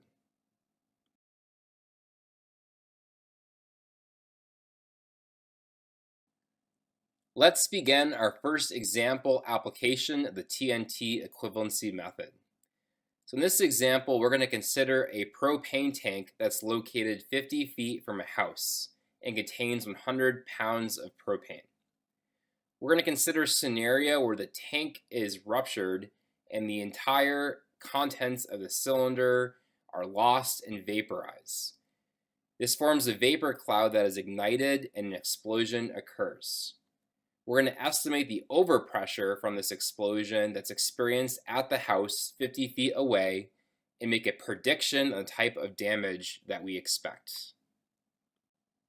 So we're now going to apply the TNT equivalency procedure that we saw in the last lesson. And we recall that we first want to make a calculation for the equivalent mass of TNT, which is the ratio of the total energy in our fuel divided by the energy per unit mass of TNT. So to get the total energy in our fuel, we need three parameters. The first is the amount of fuel. And we're told that we have 100 pounds of propane that we assume is all lost in this incident. And so we'll see later, we can express that amount in various ways. You see it in pounds, and in kilograms, and in mole.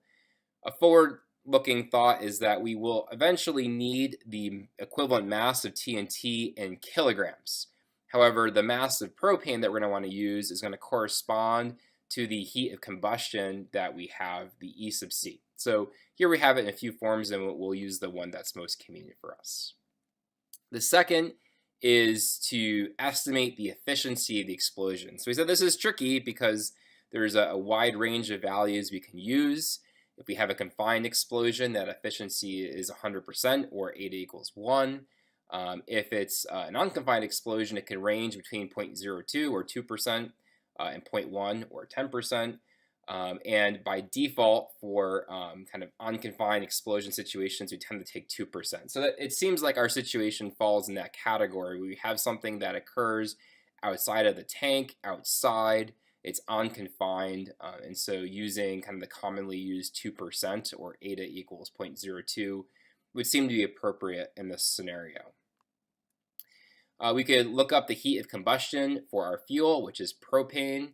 And for propane, we could find that to be 2043.1 kilojoules per mole.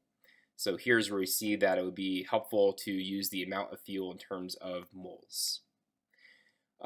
We said that we commonly use values for the energy per unit mass of TNT would be as shown here in various unit systems. And so we can make our calculation by subbing in eta as 0.02, the amount of propane as 1033 moles, and the heat of combustion, 2043.1 kilojoules per mole. So altogether, that will give us the total energy in the fuel in terms of kilojoules.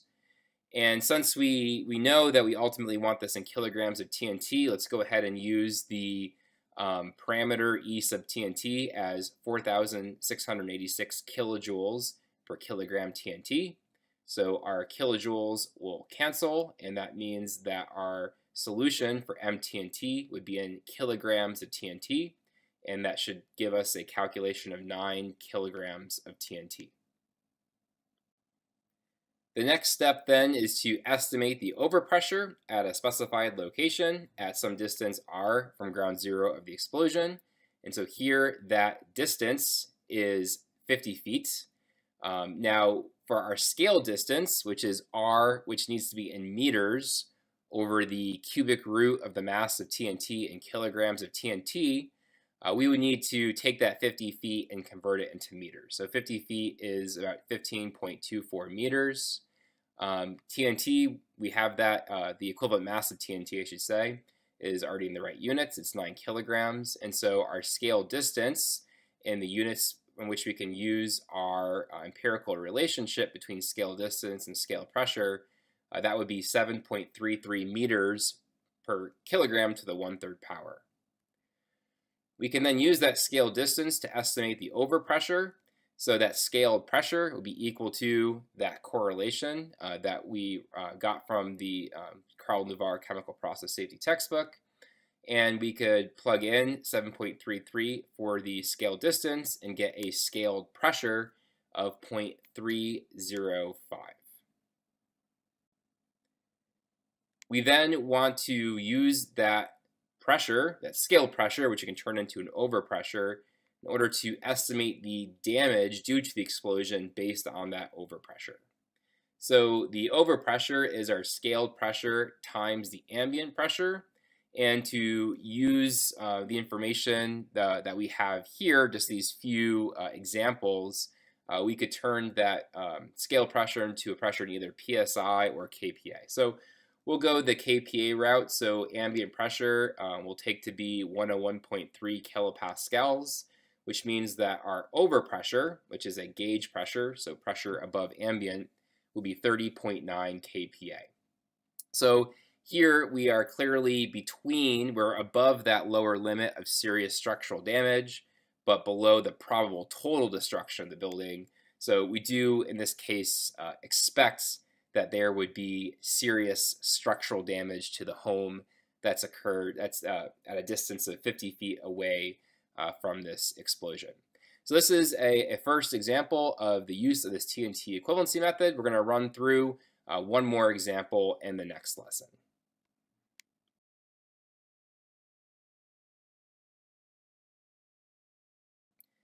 So here we're going to go through one more example using the TNT equivalency method. It works out pretty similarly to the first example, but hopefully at the end of this video we'll feel really good about applying this procedure. So in this example, we're going to imagine that we have a home that has a natural gas supply for heating and cooking. One day, when someone was cleaning the gas range, they accidentally hit the gas knob and the gas is accidentally turned on, but is not ignited. So gas leaks into the house for a number of hours. Unfortunately, the leak is not detected and a candle is lit in the vicinity of the gas range. So we have presumably an explosive vapor and air mixture and now have brought an ignition source into the area. And this mixture ignites and this causes an explosion. So if the nearest load-bearing wall is 10 feet from ground zero of this explosion, what is the predicted damage to the home if about 1 pound of natural gas, which we'll assume is primarily methane, ignites? We're going to take the concentration of methane to be about 10 volume percent methane and air in the immediate vicinity of the gas range. So since you've seen this procedure once before, we'll move pretty quickly through it this time. And so we know that step one is to calculate the equivalent mass of TNT, which is the total energy in the fuel over the energy per unit mass of TNT. Here we have 1 pound of methane. That is the fuel for the explosion. We can convert that to 0.45 kilograms of methane or 28.1 moles of methane using the molecular weight. We then need to estimate the efficiency of the explosion. So here, still it's in a home, so I would still consider this to be, somewhat unconfined. However, maybe a little bit more confinement than the previous example. We were outside, so I'm going to assume the upper end of the range for unconfined explosions, and so we'll take eta in this case to be 10% or 0.1. We need the heat of combustion for methane, and we can find that to be 802.3 kilojoules per mole. So using the energy per unit mass of TNT, we can plug all of that into our formula for the mass of TNT. So we have the efficiency, 0.1, times the amount of fuel, 28.1 mole, times the heat of combustion, 802.3 kilojoules per mole, which will give us a total energy in kilojoules. We'll divide that by the energy per unit mass of TNT in kilojoules per kilogram TNT, and we get the equivalent mass of TNT is 0.48 kilograms of TNT. So if you're keeping track between the two examples, we can note that in this example we have actually a smaller equivalent mass of TNT.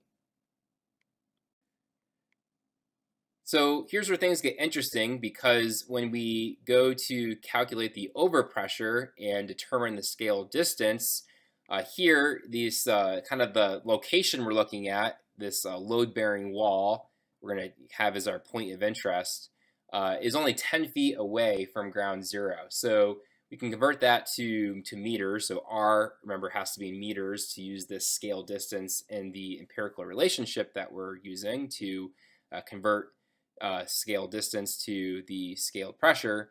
So that R is 3.048 meters, And when we plug in the equivalent mass of TNT, we find a scale distance of 3.89 meters per kilogram to 1/3 power.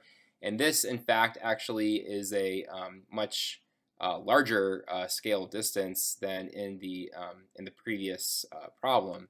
And the way it works out is when we use our correlation to convert that to scale pressure, we find that we have a much larger scale pressure than in the first example. So our P sub S, when we plug in 3.89 for Z into that relationship, we get a solution for P sub S of 0.936. Finally, when we go to interpret that result, we need to take that scaled pressure and calculate an overpressure. Again, to use the few example damage as it correlates with overpressure examples here, we can go to PSI or KPA. I'll go to KPA again, assuming that ambient pressure is 101.3 kPa, and we get an overpressure of 94.8 kPa. And so that is beyond the threshold for the probable destruction of buildings. And so blowing out that load-bearing wall, we can assume, probable destruction of, the home if that, load-bearing wall will cause the home to collapse. So again, hopefully after these two examples, you feel really good about using the TNT equivalency procedure. As we move forward on in the lessons this week, we're going to turn to looking at how to estimate the human impact of explosions.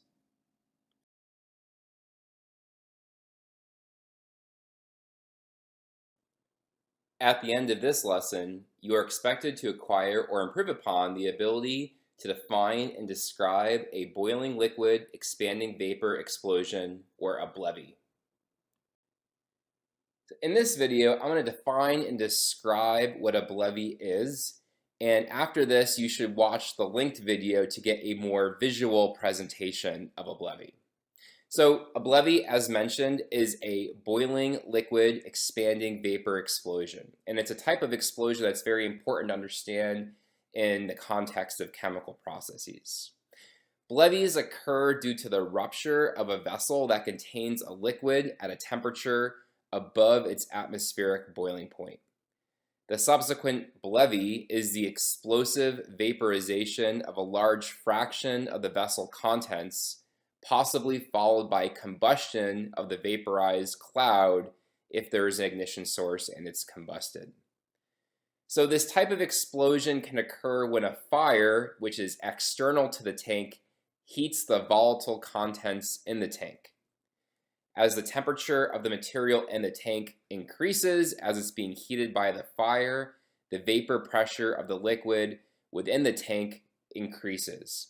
And often as the vapor pressure increases, if the tank has a pressure relief valve, material will start being vented and the liquid level in the tank will decrease, meaning that the fire will be directly impinging on the vapor space of the tank.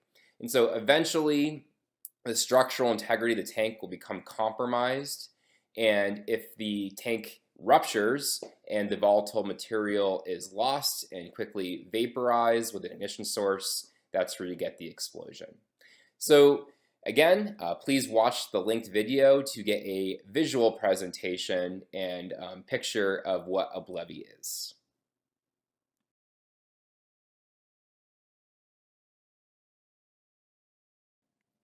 At the end of this lesson, you are expected to acquire or improve upon the ability to use probit equations to estimate the human impact of explosions. If you took our process safety course on toxicology, you learned about modeling dose versus response. Here I'll provide a quick orientation to this subject, as we will leverage this theory to predict the human impact of explosions, as peak overpressure, as an example, could be viewed as a dose that elicits a particular human response. Here we see a dose versus response curve. Each of the points here represents a distribution of responses by individuals in a population to a given dose, where the point represents the mean response and the error bars describe the variance in the population of the responses. And typically the error bars represent the standard deviation of that distribution of responses in the population at a particular dose level. We see that as the responses as a function of dose move from no response, so down over here where the responses are about 0%, to about a 100% response over here, there's typically a nonlinear relationship between the logarithm of the dose and the response. That nonlinear relationship between the logarithm of the dose and the response is hard to model. And so by linearizing that relationship, it would be much easier to fit a function where the only two parameters would be the slope and the intercept. And so a way to do that is called the probit transformation. And so you see on this plot, by moving from response and percentage to response and probits, the goal would be to turn that nonlinear relationship in gold to a linear relationship shown in green. So here we see the definition of the probit transformation, where P here is in percentages and Y is in probits. This is a pretty complicated looking relationship, and here we see the visual here of the transformation from percentages here on the x-axis to probits here on the y-axis. So again, here the goal is to linearize that dose versus response curve, and that curve really looked like this, and kind of came up and then approached 100%. So you can kind of see how this sort of shaped function would kind of flatten out and linearize that, which means make look like a line. And just some kind of key points here to point out in this relationship is that 50% corresponds to 5 probits, and as you go down to 2 probits, we're approaching 0%. So you can get less. This keeps kind of approaching 0%. As you get close to 100%, that corresponds to 8 probits. So as far as actually making these calculations, this is a function you can use for spreadsheet calcs, where you can calculate percentage P by referencing a cell that has probits or Y, and ERF, this is the error function, and these bars mean absolute values. So if you have probits, you can go to percentages using this function. Also, if you're using a program like Excel, there are functions for turning probits into percentages and percentages into probits. Again, the goal here, the result of the probit transformation, is to linearize that expression, as I said.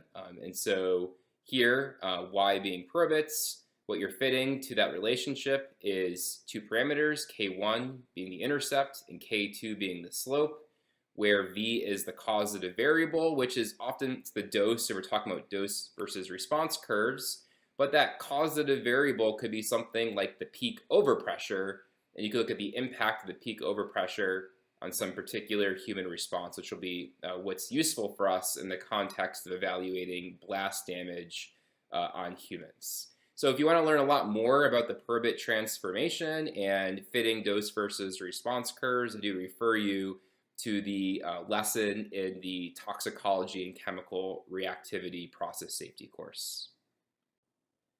So here we see a number of types of injury or damage and the associated causative variables, which is the V and the probit versus response relationship, and the 2 probit parameters K1, which is the intercept, and K2, which is the slope. And this information comes from the Crowell-Navar Chemical Process Safety with Fundamentals of Applications textbook. And so a few things for 2 of these types of injuries, so death from lung hemorrhage and eardrum rupture, we see the causative variable is the peak overpressure. And that peak overpressure, the pressure units are newtons per square meter, which is a Pascal. And we see the associated probit parameters. So what we could do is for a particular peak overpressure, we could calculate probits and map that probits to the percentage impact. So the percentage of individuals would expect to die from lung hemorrhage or to have eardrum rupture for a particular peak overpressure. We also see peak overpressure for kind of some non-human related impacts, which are structural damage and glass breakage. There's a few here too: injury from impact, injury from flying fragments, and death from impact. We see the causative variable is actually an impulse, and an impulse is pressure times time. So the units are Pascal second. So we need not only the peak overpressure, but the duration of the shock in order to make predictions for these three types of injury or damage. So in the next few slides, we're going to look at an example application of using or calculating per bits and mapping that to percentage impact and making therefore predictions for the percentage of individuals that are impacted by an explosion. So for our demonstration, let's go back to the natural gas leak in a home example where we made a calculation using the equivalent TNT method of a peak overpressure of 94.8 kPa. So the scaled pressure again was 0.936, and assuming atmospheric pressure is 101.3 kPa, we have a peak overpressure estimate of 94.8 kPa. So here let's demonstrate how to use this per bit transformation from percentages to per bits that linearizes dose versus response in order to make predictions of the impact of this explosion. So the types of injuries that we're going to look at are the ones for which we have a causative variable as the peak overpressure. And so we'll look at death from lung hemorrhage, eardrum rupture, then we'll look at some structural impacts, so structural damage and glass breakage. And again, based on the last slide, we have information on the per bit parameters for each of those four types of injury or damage. So we can plug in K1 and K2 as well as the value for our peak overpressure, 94.8 kPa, and we got to convert that to pascals, so that's 94,800 newtons per square meter, or pascals. We can calculate the per bits, which is Y, for each of those four things. And again, that's by subbing in for V as 94,800. And we can sub in each K2 and K1. So you see per bits ranging from about 2 per bits for death from lung hemorrhage up to about 13 per bits, almost 14 per bits for gas breakage. So again, the idea there is then to take Y per bits and convert that to percentages using that per bit transformation. And so from converting from per bits to percentages, we find that about 18%, or sorry, not 18, 0.18% of individuals in this case would be expected to die from lung hemorrhage due to this explosion, versus a much higher percent, so 93.5% would be expected to experience eardrum rupture as a response to that explosion with that peak overpressure. We'd have basically 100% and 100% prediction for structural damage and glass breakage based on this per bit relationship. At the end of this lesson, you are expected to acquire or improve upon the ability to use per bit equations to estimate the human impact of explosions. Up next, you're going to learn a little bit more about a very important type of explosion called a boiling liquid expanding vapor explosion, or a BLEVE.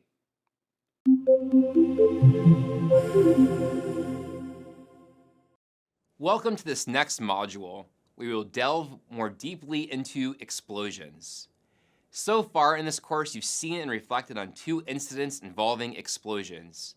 And if you've been with us the entire process safety specialization series, you've seen many more chemical safety board videos illustrating process incidents, most of which involve fires and explosions with catastrophic consequences. I'm sure you have a good picture of what an explosion is in your mind, but how exactly do you define an explosion? An explosion is a sudden release of energy resulting in a pressure or shock wave. This pressure or shock wave can result in significant damage to equipment, structures, and of course, human life.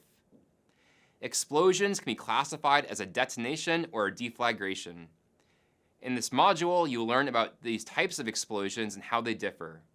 You'll learn how to estimate damage that occurs due to explosions using the TNT equivalency method. At the end of this module, we will reflect on another important chemical process incident involving a catastrophic explosion, The Flixborough disaster occurred in 1974 at a chemical plant owned by Nipro UK, close to the village of Flixborough in North Lincolnshire, England. The incident stemmed from a hasty equipment modification that involved engineering issues that were not accounted for. The severity of the potential consequences associated with the failure of this modification were not taken into account. Of the 72 people on site at the time, 28 were killed and 36 were seriously injured. Had the incident not occurred on a weekend, the human impact of the disaster would have been much worse. Better understanding explosions and how to estimate damage due to explosions will give us another important tool in our toolkit for evaluating incident event severity. I hope you're excited to get started. Let's jump in.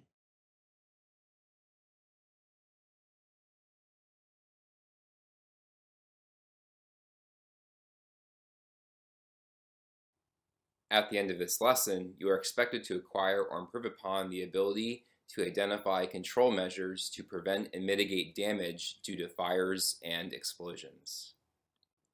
Once again, the threefold strategy for preventing or limiting the damage due to fires and explosions includes first, preventing flammable mixtures, secondly, eliminating and reducing ignition sources, and finally, mitigating the damage after a fire or explosion has occurred.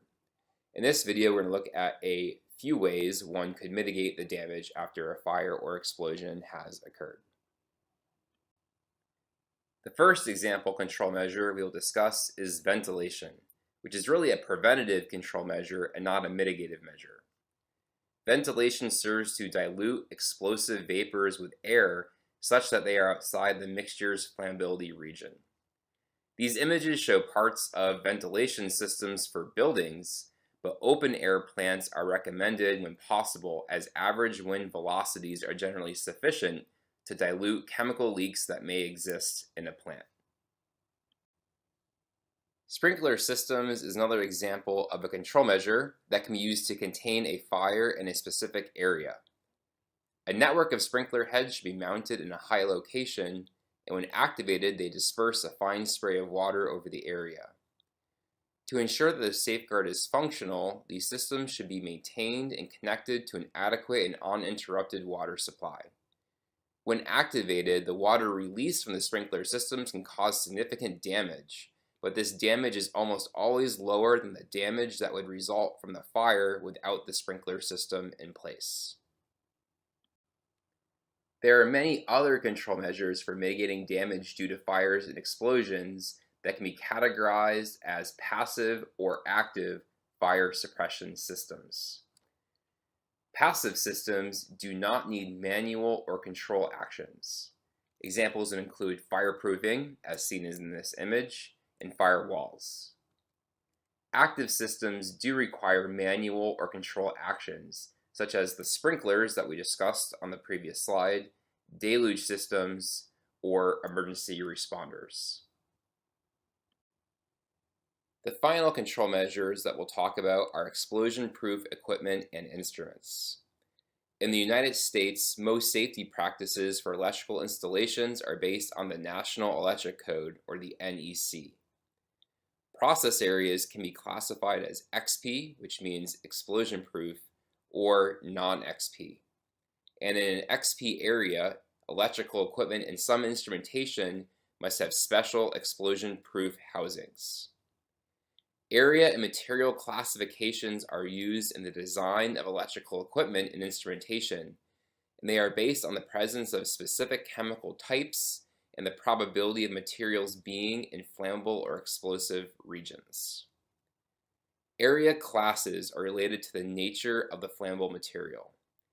The classes are Class 1, which is locations where flammable gases or vapors are present. Class 2, which is the same as Class 1 except for combustible dusts.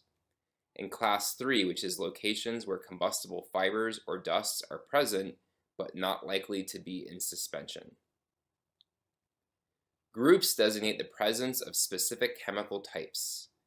They are Group A, which is acetylene, Group B, hydrogen and ethylene, Group C, carbon monoxide and hydrogen sulfide, Group D, butane, ethane, and ethyl alcohol, Group E, aluminum dust, Group F, carbon black, and Group G, flour.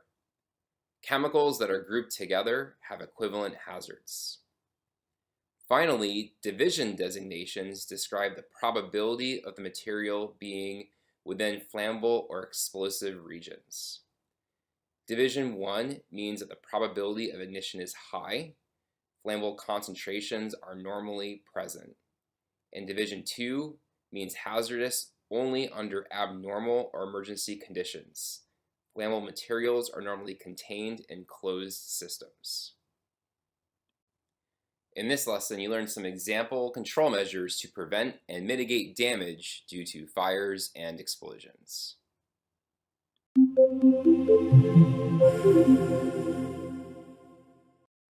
Hello and welcome to this final module.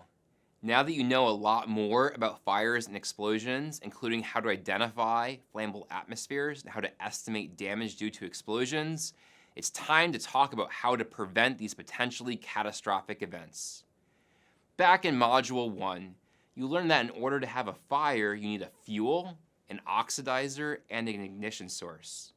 If a fuel is mixed with an oxidizer, and the concentration of that fuel is within its upper and lower flammable limits, we call that a flammable atmosphere.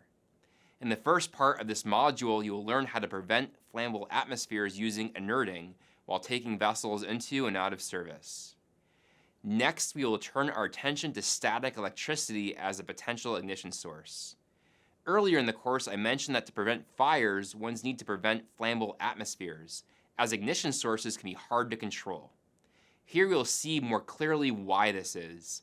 Static electricity can build up in process equipment when particular conditions are present, and static discharges can ignite a flammable mixture. You will learn about an incident that occurred at Barton Solvents where exactly this happened, causing a series of explosions. You will learn about conditions and equipment configurations that can result in static discharges, as well as how to prevent static discharges. Finally, you will also learn about other mitigating safeguards for fire and explosions, such as explosion-proof equipment and passive and active fire suppression systems. Let's finish strong and let's get started.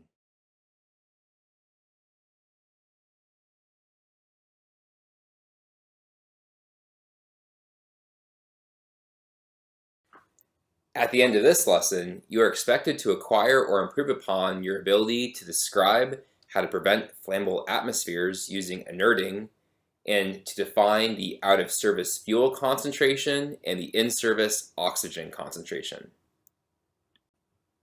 At the beginning of this course, you learned that there's a threefold strategy for preventing or limiting the damage due to fires and explosions. The first part of the strategy is to prevent flammable mixtures. The second part of the strategy is to eliminate and reduce ignition sources.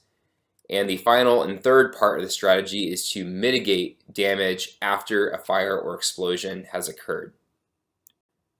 In this lesson, we're going to begin to learn how to use inerting to prevent flammable mixtures. And we recall that preventing flammable mixtures is the most effective way to prevent a fire and explosion, because completely eliminating ignition sources is really hard to do. And we'll learn a little bit more about that too later this week. So here we see the flammability diagram for methane. And we learned, of course, to draw these flammability diagrams in the second week of the course. So let's imagine that we have methane in a storage tank. So we'd be at this point in our flammability diagram where we have 100 volume % methane. And let's say that we want to take this tank out of service. We want to vent the methane from the tank and it will be replaced with air. And so we know by the lever rule, if we are going from this point here where we have 100% fuel, and we're going to this point down here, which represents air at about 79 volume % nitrogen and 21% oxygen, mixtures of fuel and air will follow this air line.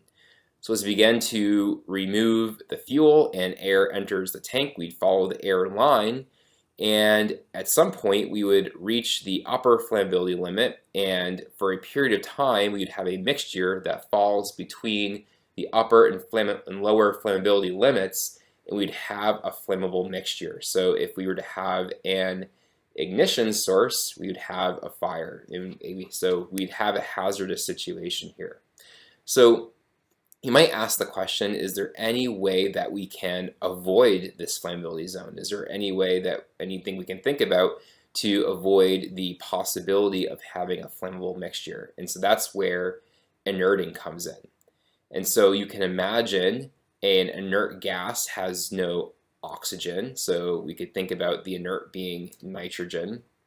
And if we were to add an inert gas, we could instead follow a path that follows this fuel axis as we get lower and lower in fuel concentration, and we get higher and higher in nitrogen concentration. So this purple process path shows us a way that we could circumnavigate the flammability zone using inerting. So the idea here would be, starting at this point, to use nitrogen gas to bring the fuel concentration in the tank down to a certain point here, and then we could begin adding air. So this would be, in a sense, the new air line from this mixture here to where we have just air in the tank here. And we see that in this process path, we're able to move around the flammability zone and not have a hazardous situation via having a flammable fuel and air mixture. So this point is a really important one, and that is called the out of service fuel concentration. And this point can be calculated by taking the lower flammability limit, the LFL, and dividing it by 1 minus Z. Again, this is the stoichiometric coefficient for oxygen in the combustion reaction, times the LFL divided by 21, which is the volume percent of oxygen in air. So that's an idea for taking a vessel out of service. How about putting a vessel back into service? So for that problem, imagine that we're here, again, with a vessel that is filled with air. So we're at 79% nitrogen, 21% oxygen. And we want to fill this vessel up and end up here at this point where we have 100% of our fuel. So again, if we were to start bringing fuel in, we would follow this fuel air line, which passes right through our flammability zone here. So for a period of time, we would have a hazardous condition because we'd have a flammable fuel and air mixture. So we could imagine a process path that takes us around the flammability zone, where we could first move from this point where we have air to this point. So we could get there by adding nitrogen. So as we add nitrogen, we move along the nitrogen axis, so we are diluting out the oxygen. And then we could start adding fuel. So our new path here from this point to this point where we have 100% fuel, this becomes, again, essentially something that's equivalent to our air line, where we start it's not really the air line, I guess, anymore, because we're not starting from something that looks like air, but it's a process from this point where we have a nitrogen-oxygen mixture to 100% fuel. So we have another important point over here, and this is called the in-service oxygen concentration, which is abbreviated the ISOC. It can be calculated by taking Z, which again is that stoichiometric coefficient for oxygen in the combustion reaction, multiplying it by the lower flammability limit, the LFL, dividing it by 1 minus the LFL divided by 100%. So we talked a bunch about inerting, and we've seen it on the flammability diagram as working around that flammability zone, but let's define more specifically what we're talking about when we're talking about inerting. So inerting is adjusting the gas composition in process equipment using an inert gas so as to prevent the existence of flammable atmospheres. We saw nitrogen as an inert gas, and as we took our first look at working around the flammability zone, but also carbon dioxide can be used as an inert gas, as well as steam sometimes too. How exactly does one accomplish an inerting process in a vessel? And there are various methods, and we'll dive a little bit more into a couple of them in the next lesson, but here we're just going to run through some of the options. The first option is vacuum purging. And vacuum purging is the most commonly used inerting procedure for process vessels because many process vessels are designed for full vacuum. There are, of course, exceptions, like large storage vessels typically are not rated for vacuum pressures. Vacuum purging works by drawing out a mixture with a vacuum until a target pressure is reached, and then that vacuum is relieved with the inert gas. So each time this cycle of pulling a vacuum, pulling out the gas mixture, and relieving that vacuum with inert gas results in a reduction of the fuel concentration within the vessel. Pressure purging involves adding an inert gas under pressure and then venting that gas mixture, typically down to atmospheric pressure. So just like for vacuum purging, each time this cycle is run of adding an inert gas under pressure and then venting the gas mixture, the composition, the fuel concentration in the vessel is reduced. Sweep-through purging is another option. This is a process where purge gas is added to a vessel at one end and the mixed gas is removed at another end. And siphon purging involves using or adding some liquid to the vessel, and then purge gas is added to the vapor space of the vessel while liquid is drawn out of the vessel. Finally, there are combinations of these methods that can be used, like you could actually combine vacuum and pressure purges as an example. In our next video, we're going to take a closer look at cycles for vacuum purging and pressure purging processes. In this lesson, we looked at how we can prevent flammable atmospheres using inerting, and we saw definitions for the out-of-service fuel concentration and the in-service oxygen concentration. Up next, we're going to take a closer look at vacuum and pressure purge cycles.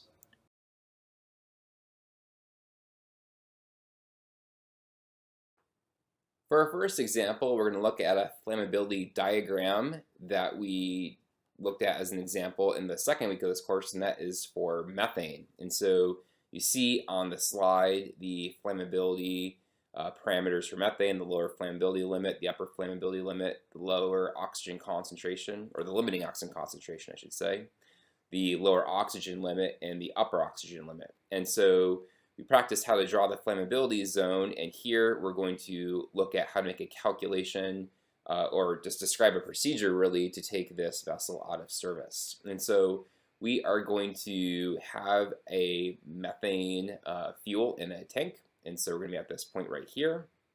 And let's talk about how to bring this vessel out of service. So reminder, here's the combustion equation for methane, where the Z, the stoichiometric coefficient for oxygen, is 2. And so for this purple line, to figure out where this out-of-service fuel concentration point is, we can apply our calculation for the out-of-service fuel concentration. That's equal to the LFL divided by 1 minus Z to the LFL divided by 21, where the LFL is in percentage form.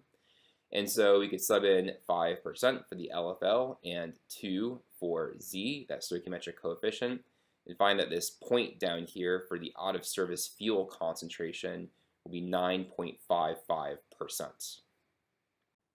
So in this example, we're going to assume that we're going to use pressure purging. So maybe we have a methane in a storage tank that's not rated for large vacuum pressures. And so we are going to assume the use of 80 psig nitrogen to pressure purge this tank. And so the first thing we want to do is depressurize the tank. And so that will remove some methane from the tank, assuming, of course, that methane, being a gas, is stored under pressure. We then need to determine how many pressure purging cycles we need in order to hit the out-of-service fuel concentration.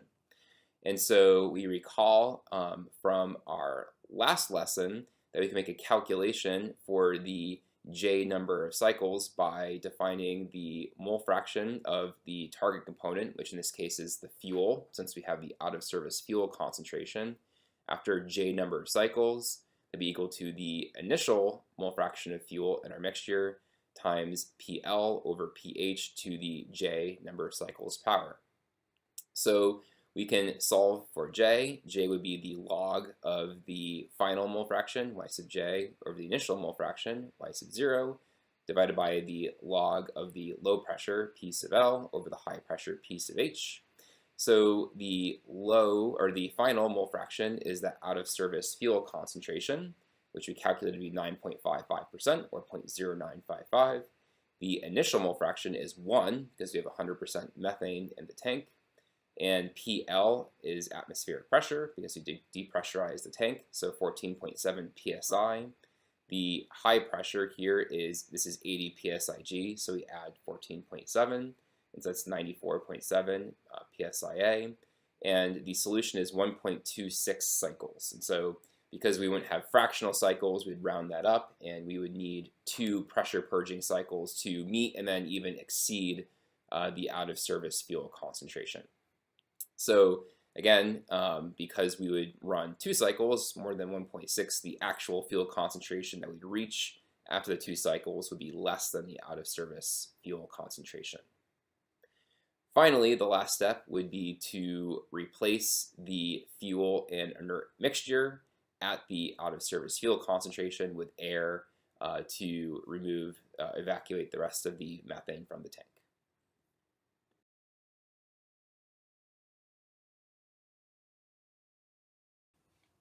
In this lesson, you are expected to acquire or improve upon your ability to determine procedures for taking vessels into and out of service using inerting. In this video, we're going to talk more about the vacuum purge cycle and the pressure purge cycle. Before we get into those cycles, let's review a couple of key points. The first is that we are looking to use inerting in order to prevent flammable mixtures. This is the most effective way to prevent fires because ignition sources are hard to completely eliminate. We saw in our last lesson that we can define the out of service fuel concentration, the OSFC, which is this point right here where we can transition from inerting our vessel, where we start with fuel and we add inert gas, we reach this point, and then we can begin to add air. That calculation is the LFL divided by 1 minus Z, the stoichiometric coefficient for oxygen in the combustion equation, times the LFL over 21. We also saw that when bringing a vessel back in service, the in-service oxygen concentration, or the ISOC, can be calculated by Z, again that stoichiometric coefficient for oxygen in the combustion reaction, times the LFL divided by 1 minus the LFL divided by 100. And that's when we start with air and we need to first add the inert gas until we get to a point where we can then begin to add fuel and circumnavigate the flammability zone.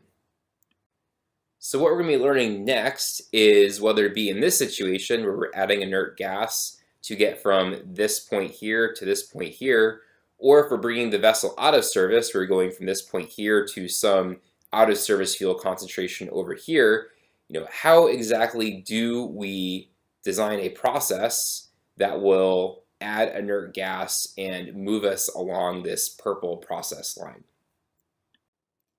The first inerting procedure that we will look at is vacuum purging. Vacuum purging is the most common inerting procedure for vessels, since most process vessels are designed for full vacuum. This means, of course, this would not be an appropriate method for vessels not rated for vacuum pressures, like large storage tanks. So the starting point for vacuum purging, of course, would be a fuel and air mixture that we have in a tank that is at some pressure that we're going to call P high, or P sub H. So as we're going through this process, take a look at this pressure versus time plot over here. And so here is this high pressure where we have some initial mole fraction, Y sub 0, of either our oxygen or our fuel, depending on what component we're tracking. And the first step then would be to pull a vacuum to reduce the pressure in the vessel to P low, or P sub L. So we're going to move down in pressure. So as we're pulling a vacuum, we're going to pull some of that fuel-air mixture out of the vessel. Now, the mole fraction here, we still have the same mole fraction Y sub 0, but we begin to dilute out the fuel and the oxygen with the inert gas by relieving the vacuum with inert gas, which returns the pressure in the tank up to P high. So now we're at some new mole fraction that we'll call Y sub 1. And we're going to repeat this process of pulling and relieving vacuum until the target concentration is reached, whether that be the out-of-service fuel concentration or the in-service oxygen concentration.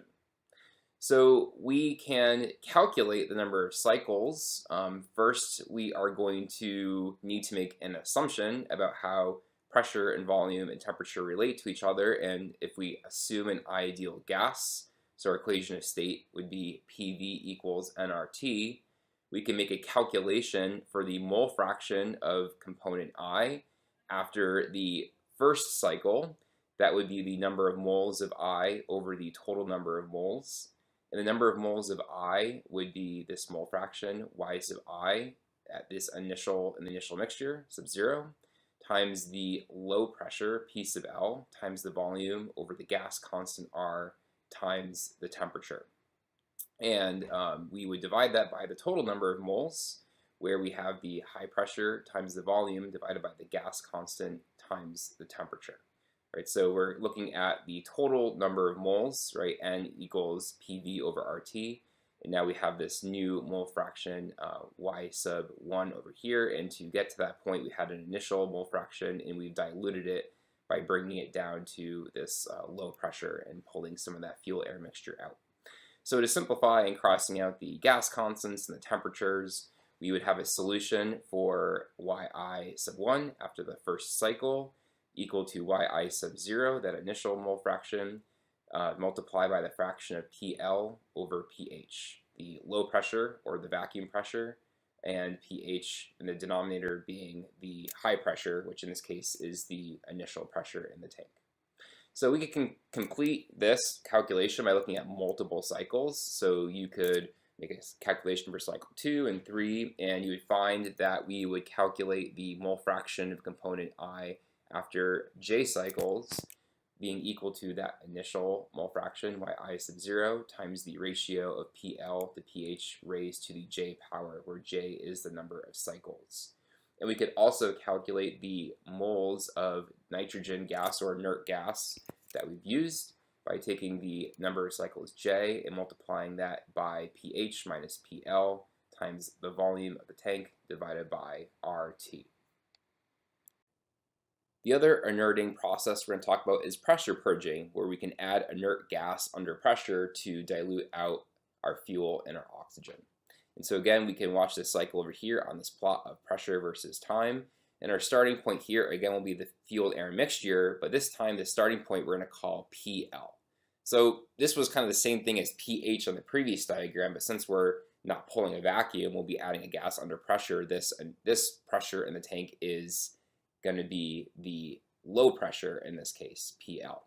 And again, we'll have our initially a mole fraction of Y sub 0. So we could be tracking, again, either our oxygen or our fuel.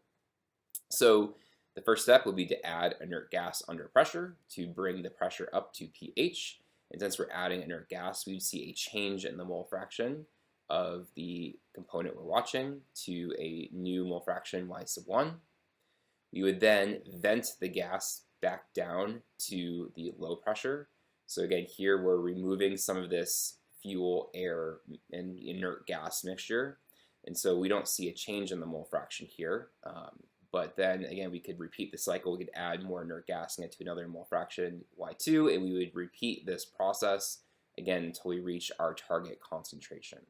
And so you see this looks a lot like the vacuum purge. Really, we're just instead, adding inert first, and then we are relieving the pressure down to the low pressure, usually atmospheric pressure. And again, if we assume an ideal gas, the calculation for the mole fraction of the component I, again, whether it be fuel or oxygen that we're monitoring, after j cycles would again be Y sub I sub 0 times the ratio of PL over pH to the j number of cycles. In this video, we learned about procedures for taking vessels into and out of service using vacuum purging and pressure purging, and in the upcoming videos we're going to walk through a few examples of making calculations for these processes.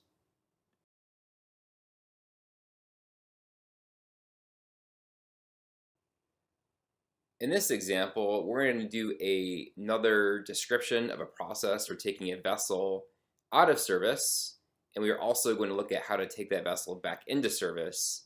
And the fuel that we'll be using as our example is isopentane. So this is another flammability diagram that we learned to produce back in week 2 of this course. And so for isopentane, again, you see here the flammability parameters, the lower flammability limit, the upper flammability limit, the limiting oxygen concentration, the lower oxygen limit, and the upper oxygen limit. And over here, you see the combustion equation for isopentane, where the Z, the stoichiometric coefficient for oxygen, is 8. So the first thing that we can do is we can make a calculation for the out-of-service fuel concentration, just like we did in the last example. So again, our starting point that we're assuming here is that we have 100% fuel in the vessel, and we're looking at the calculation at this point somewhere over here where we can circumnavigate this flammability zone. So here, kind of doing a quick visual, looks like to get, over to this point, we really have to get to a pretty low fuel concentration using the inert gas. And we can calculate that again by taking the LFL and dividing it by 1 minus Z times the LFL in percentage form over 21. And so subbing in 1.4% for the LFL and 8 for Z, we get an out of service fuel concentration of 3%. In this example, we'll demonstrate making a calculation using a vacuum purging process. So we will assume that our isopentane is in a storage container that is rated for full vacuum. And we will take the vacuum pressure here to be 1 psi. So our first step would be to depressurize the pressurized fuel in our tank to 1 atmosphere. So in that case, we'll remove some fuel from the tank. We still at that point have 100% fuel in the tank, but now at atmospheric pressure, or 14.7 psi. We then need to determine how many cycles we need to hit that out of service fuel concentration that we calculated to be 3%. So we remember that our means to do that is a calculation for the final mole fraction of fuel after J number of cycles. We know this to be our target, or out of service fuel concentration. We have the initial mole fraction of fuel in the mixture. We have the ratio of the low pressure, which in this case is the vacuum pressure, and the high pressure, which in this case is atmospheric pressure, and J is the number of cycles. So we can make a calculation for J, which is the log of the ratio of the mole fraction of the fuel after J cycles, the initial mole fraction of the fuel, divided by the log of the low pressure over the high pressure. So we can plug in 0.03 for the mole fraction for the out of service fuel concentration. That's that mole fraction there of the fraction of fuel here, and it's 100% up over here. And then we have the log of the low pressure, which is 1 psi over the high, 14.7, and that gives us 1.3 cycles. So we can round that up, and we run 2 cycles of vacuum purge, and the actual fuel concentration, again, after 2 cycles would be less than the out of service fuel concentration. And we can also make a calculation for the number, the moles of nitrogen that we used. And so that would be the number of cycles 2 times the high pressure, 14.7, minus the low pressure, 1 psi. And we multiply that over whatever the volume of the container is divided by the gas constant times the temperature. Finally, to complete the process, we would replace that fuel-to-air mixture, now at that out-of-service fuel concentration, with air. So now finally, let's say you want to bring the vessel back into service. And so first we want to calculate the in-service oxygen concentration. And so that is the stoichiometric coefficient Z times the LFL divided by 1 minus the LFL over 100. And so we calculate the in-service oxygen concentration to be 8, that's Z, 1.4% again was the LFL, and the calculation for that would be 11.36% oxygen. So remember that we kind of start here with air, which is 21% oxygen, so we need to reduce the oxygen concentration to 11.36%. So you can again make a calculation for the number of J cycles. In this case though, the component we're looking at is oxygen and not fuel. And we can solve for J, again plugging in the ISOC and that initial concentration of oxygen. We'll assume the same vacuum pressure here, and we get 0.23 cycles, which we would round up to be 1 cycle. So this was a demonstration of how to use these fuel concentrations and how to, in this case, apply the vacuum purging to make a calculation for the number of cycles needed. I hope you found this to be a useful illustration. And up next, we're going to look at static electricity hazards.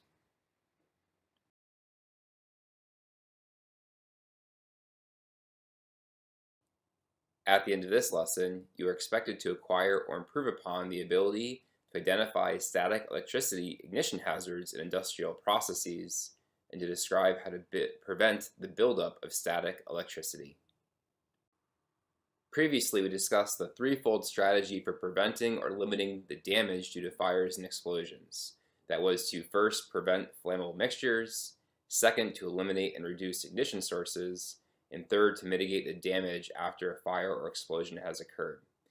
In this lesson, we're going to be taking a closer look at some of the challenges in eliminating and reducing ignition sources. In this lesson, we're going to focus on static electricity, which is a common ignition source. Static charge buildup is the result of physically separating a poor conductor from a good conductor or another poor conductor. And we're focusing on this hazard because static electricity buildup can be elusive, and we need to understand situations where we could see this buildup of static charge.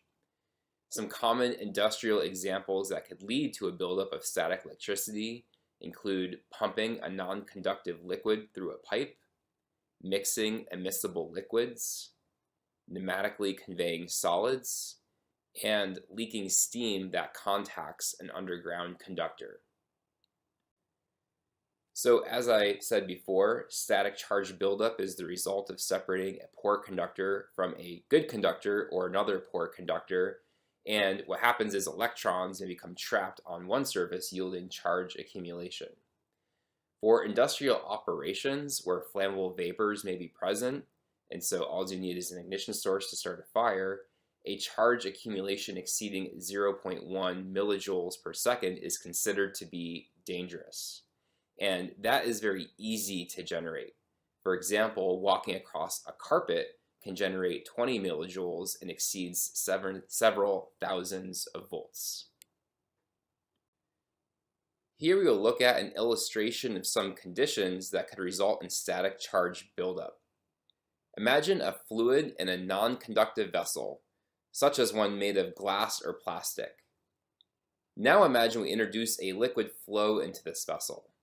As the liquid flows into the vessel, an electrostatic charge develops due to the streaming material, analogous to current in an electrical circuit. We call this flow of electricity streaming current. Now imagine this fluid freely falls from the feed line into the tank. It loses contact with the pipe and the charged liquid enters the tank. Since the tank is non-conductive, the charge accumulates in the tank.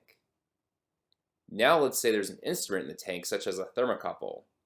If enough potential energy builds up, there will be a spark. And if the vapor in the vapor space is at a flammable concentration, this will ignite a fire and a subsequent explosion.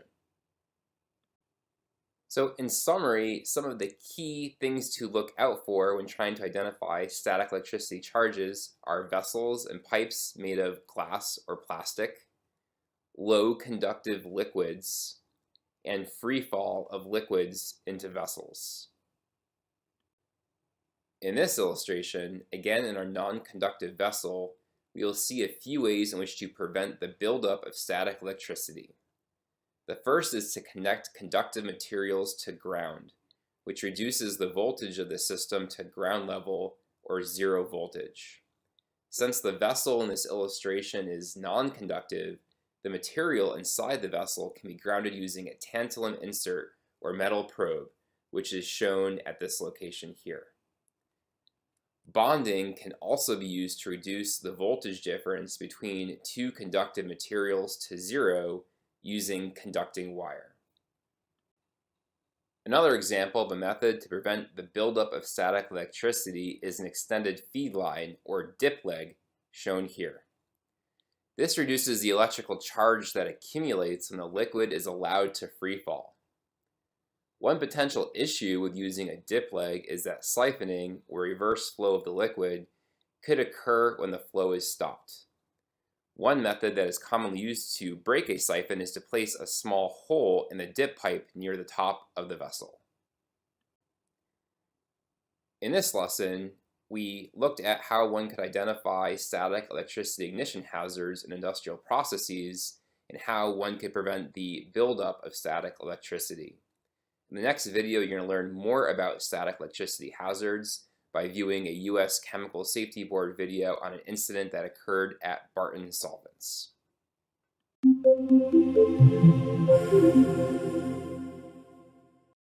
Congratulations, you have completed this chemical process safety course in understanding and preventing fires and explosions. You have learned that to have a fire, a fuel, oxidizer, and ignition source need to be present. You learned that it is hard to completely eliminate ignition sources, and so that a better way to prevent fires is to work to eliminate flammable atmospheres. Toward that end, you learned about flammability limits for fuels and how to estimate these limits for mixtures. You learned how to construct flammability diagrams and how to use these diagrams to make predictions about flammable conditions and how to design procedures for safely taking vessels out of and back into service. You also learned about explosions and how to estimate the damage due to explosions. Finally, you learned about control measures to mitigate the impact of fires and explosions. I hope that you have found these all to be important, practical, value-added skills that you can take away from this course. I hope that risk and safety will become a bigger and more important part of your decision-making process. There is so much more to learn on this topic of chemical process safety, and if you haven't taken our other courses in this process safety specialization, I highly encourage you to do so. There are also so many other opportunities to continue your learning, including the text that I referenced in the course.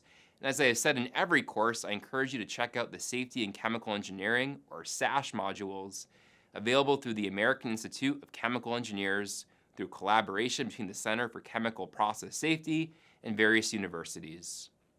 In conclusion, remember that maintaining a safety mindset on the job and at home requires one to be inquisitive. Be curious as to what could go wrong, how bad it could be, and what could or should be done to address risky activities. Stay safe and stay curious. Good luck.